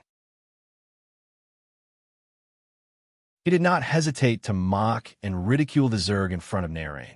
He did not care if Narain would tell Lan Ao what he said. Now that he might not even be able to keep his life, how could he care about other things? Narway could understand Ford's feelings. He did not say anything more, but before he left, he said to Ford, Live well. In 1 or 2 years, our Void Empire will come back again. At that time, no one will be able to stop our troops. Hearing Narway's words, Ford seemed to have thought of something and asked, Is that master of yours already on the path to becoming a paragon? This matter was not a secret. After the fall of the Arcane Church and Kasisna, many people could guess this matter, so Narway did not hide anything. He nodded and said to Ford, That's right. Master Zadier is already on the path to becoming a paragon. It won't be long before he can complete this path and become the second paragon of our Void Empire. The second paragon? Ford frowned slightly. Could it be that there was another paragon in the Void Empire? Ford did not know about you, so he did not know that you was now the real ruler of the Void Empire. Therefore, Narway did not explain further and turned to leave. When Zadier and you arrived together, if Ford was still alive, he would naturally understand everything.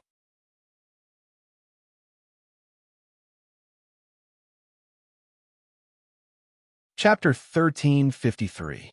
When Qin Chuan returned to the front line, he heard that the Void Empire's expeditionary army was preparing to evacuate, as well as that Zerg had split up and evacuated from the Devil Star in batches. In the current demon faction, only the Nephilim could not evacuate because the battlefield was in the Great Demonic Star Cluster. The once insufferably powerful demon faction was finally on the verge of collapse.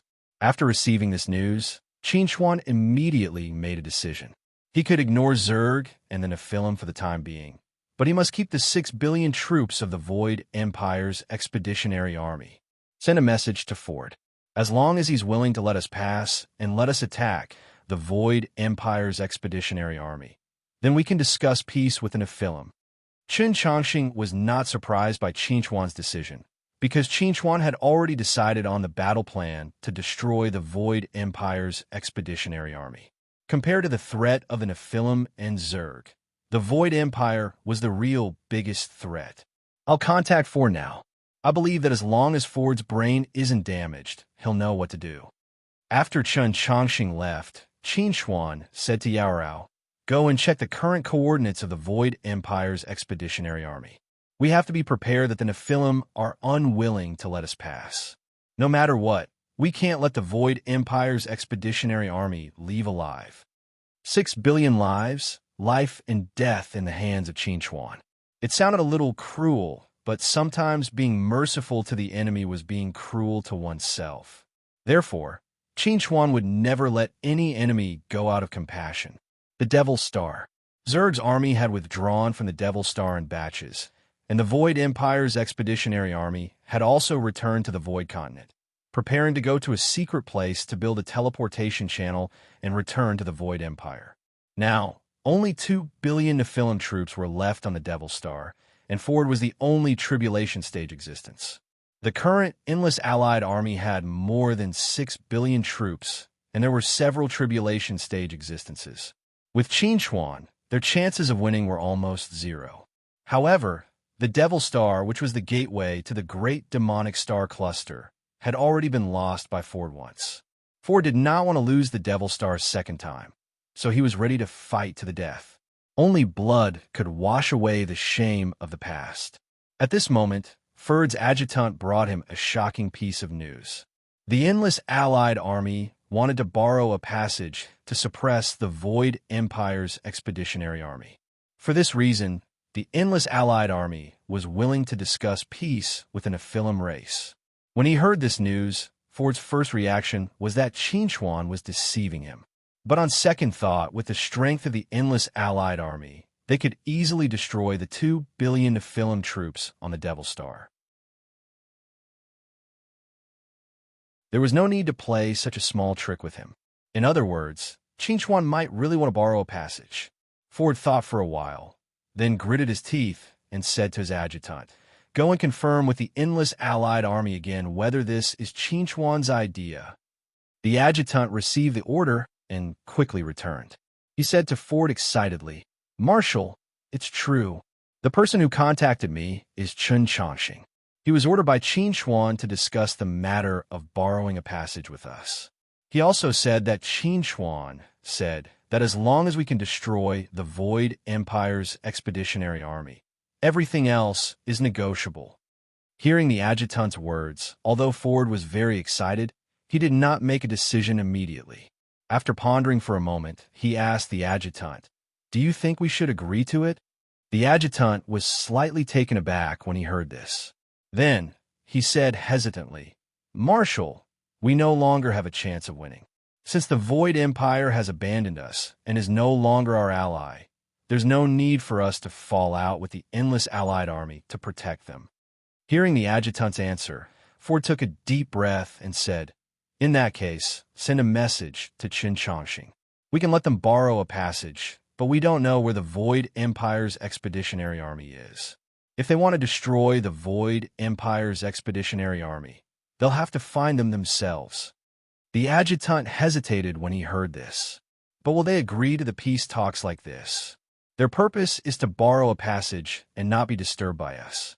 As for whether we help them or not, it doesn't matter if we provide clues or not. Seeing that the adjutant still wanted to say something, Ford waved his hand and motioned for the adjutant to stop talking and just do as he said. Things were just as Ford had expected.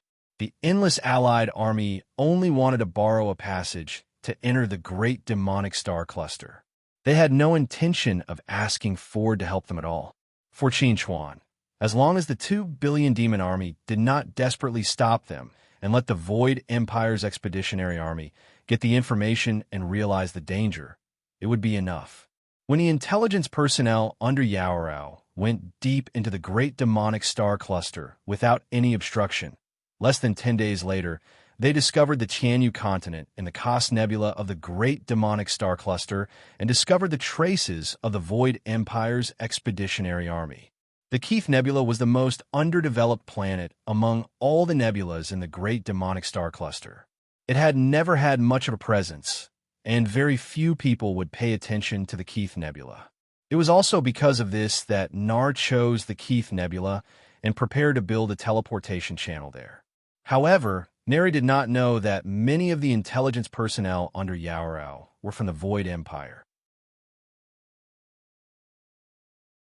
They could be said to be very good at finding traces of the Tianyu continent.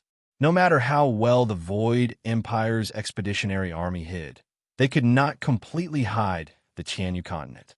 In fact, the Void Empire's expeditionary army could not be blamed for not being careful enough, because they never thought that Qin Chuan would actually use peace talks as a condition in exchange for the neutrality of the Nephilim race. Without the interference of the Nephilim race, the intelligence personnel of the Endless Coalition Army could operate in the Great Demonic Star Cluster without fear of being attacked, which greatly improved their work efficiency. However, Neri was not ignorant. He had arranged a large number of people in the Cos Nebula to monitor all sides. The intelligence personnel of the Endless Coalition Army were not able to go deep into the Cos Nebula to investigate, but based on the Void Race's understanding of the Tianyu continent, they could basically conclude that the Tianyu continent was in the Cos Nebula. Now that they had determined the location of the Void Empire's Expeditionary Army, if Qin Chuan mobilized the army to the Cos Nebula, no matter how slow the reaction of the Void Empire's Expeditionary Army was, they would definitely discover that something was wrong. Therefore, if Qin Chuan did not want to leave any chance for the Void Empire's Expeditionary Army, he had to fight a blitzkrieg battle.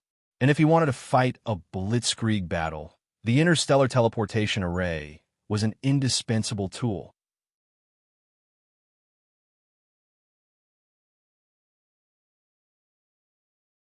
Chapter 1354. Send a message to Ford and get him to cooperate with us. Mobilize the army on the Devil Star and make it look like they want to fight to the death with us. In addition, get all of our troops to mobilize and make it look like we're going to attack the Devil Star. In the command center, Qin Chuan methodically issued battle orders. He was not sure if the Void Empire had spies among the soldiers on both sides, so some confusing actions had to be done. Ford did not refuse Qin Chuan's request. He directly satisfied Qin Chuan's request and mobilized the 2 billion troops on the Devil Star. He even held a pledge meeting and made it look like they were going to defend the Devil Star to the death and fight to the death with the Endless Alliance Army. The spy Ford had arranged on the Devil Star fell for it and sent the news back to the headquarters of the Void Empire's Expeditionary Army. When Ford mobilized the 2 billion troops stationed on the Devil Star and the Endless Alliance Army was also actively mobilizing troops, Qin Chuan was hiding in an unknown place and inscribing an interstellar teleportation rune array. This time, in order not to give the Void Empire's Expeditionary Army any chance to react, Qin Chuan decided to inscribe an interstellar teleportation rune array directly to the Keith Nebula. However, to everyone's surprise, there was no interstellar teleportation rune array in the Keith Nebula. In other words, Qin Chuan still needed to inscribe an interstellar teleportation rune array in the Keith Nebula to allow the army to teleport directly from the Deus cluster to the Keith Nebula. This might be a troublesome matter for others, but it was not difficult for Qin Chuan. The only difficulty was that he had to make a trip to the Keith Nebula. With Qin Chuan's speed, it would take at most 2 days to travel from the Deus cluster to the Keith Nebula. After completing the inscription of the interstellar teleportation rune array, Qin Chuan said to Lu Zi, "Keep an eye on this place. If I finish inscribing the interstellar teleportation rune array in the Keith Nebula, it will light up. When the time comes, all you have to do is enter this interstellar teleportation rune array and you can teleport." Lu Zi nodded and said, "Got it. I'll keep an eye on this place. You have to be careful." 2 days later, Qin Chuan successfully avoided the spies of the Void Empire's Expeditionary Army and entered the Keith Nebula. He also found the location of the Heavenly Void Continent. At this moment, the Void Empire's Expeditionary Army was using the power of the Void Tentacles to inscribe teleportation runes and establish a teleportation channel.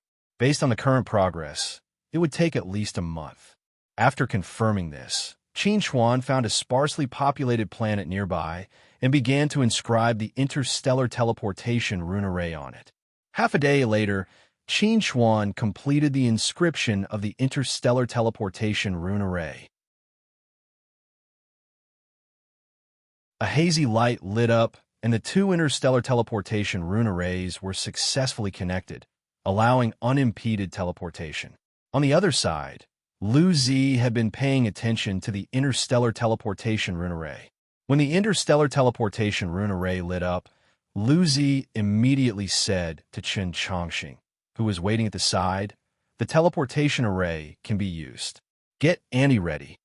This time, Chen Chongqing did not participate in the encirclement of the Void Empire's Expeditionary Army. This time, the command mission was handed over to Qin Ju. It sounded like this battle was very difficult, but it was actually not difficult. As long as Narway died, the Void Empire's Expeditionary Army would be crippled. They only needed to surround and kill them in an orderly manner. This was not difficult for Qin Ju. After confirming that there were no problems with the interstellar teleportation rune array, Qinju immediately led her 1 billion troops into it. On an unknown planet, Qinchuan looked at Lu Zi and Zhou Lin, who had walked out of the interstellar teleportation rune array, and asked, "Are there any problems?" Lu Zi shook her head and said, "There's no problem. The teleportation process was very smooth." The moment Lu Zi finished speaking, space battleships suddenly appeared one after another from the interstellar teleportation rune array behind them. Qinju stood on the deck of the first space battleship, wearing a dark green military uniform and looking valiant. Seeing Qinju, Qinchuan couldn't help but recall the first time he saw Qinju. At that time, Qinju was already the commander of the 10th Army, and he was just a nameless person. The huge difference in status made him look up to Qinju.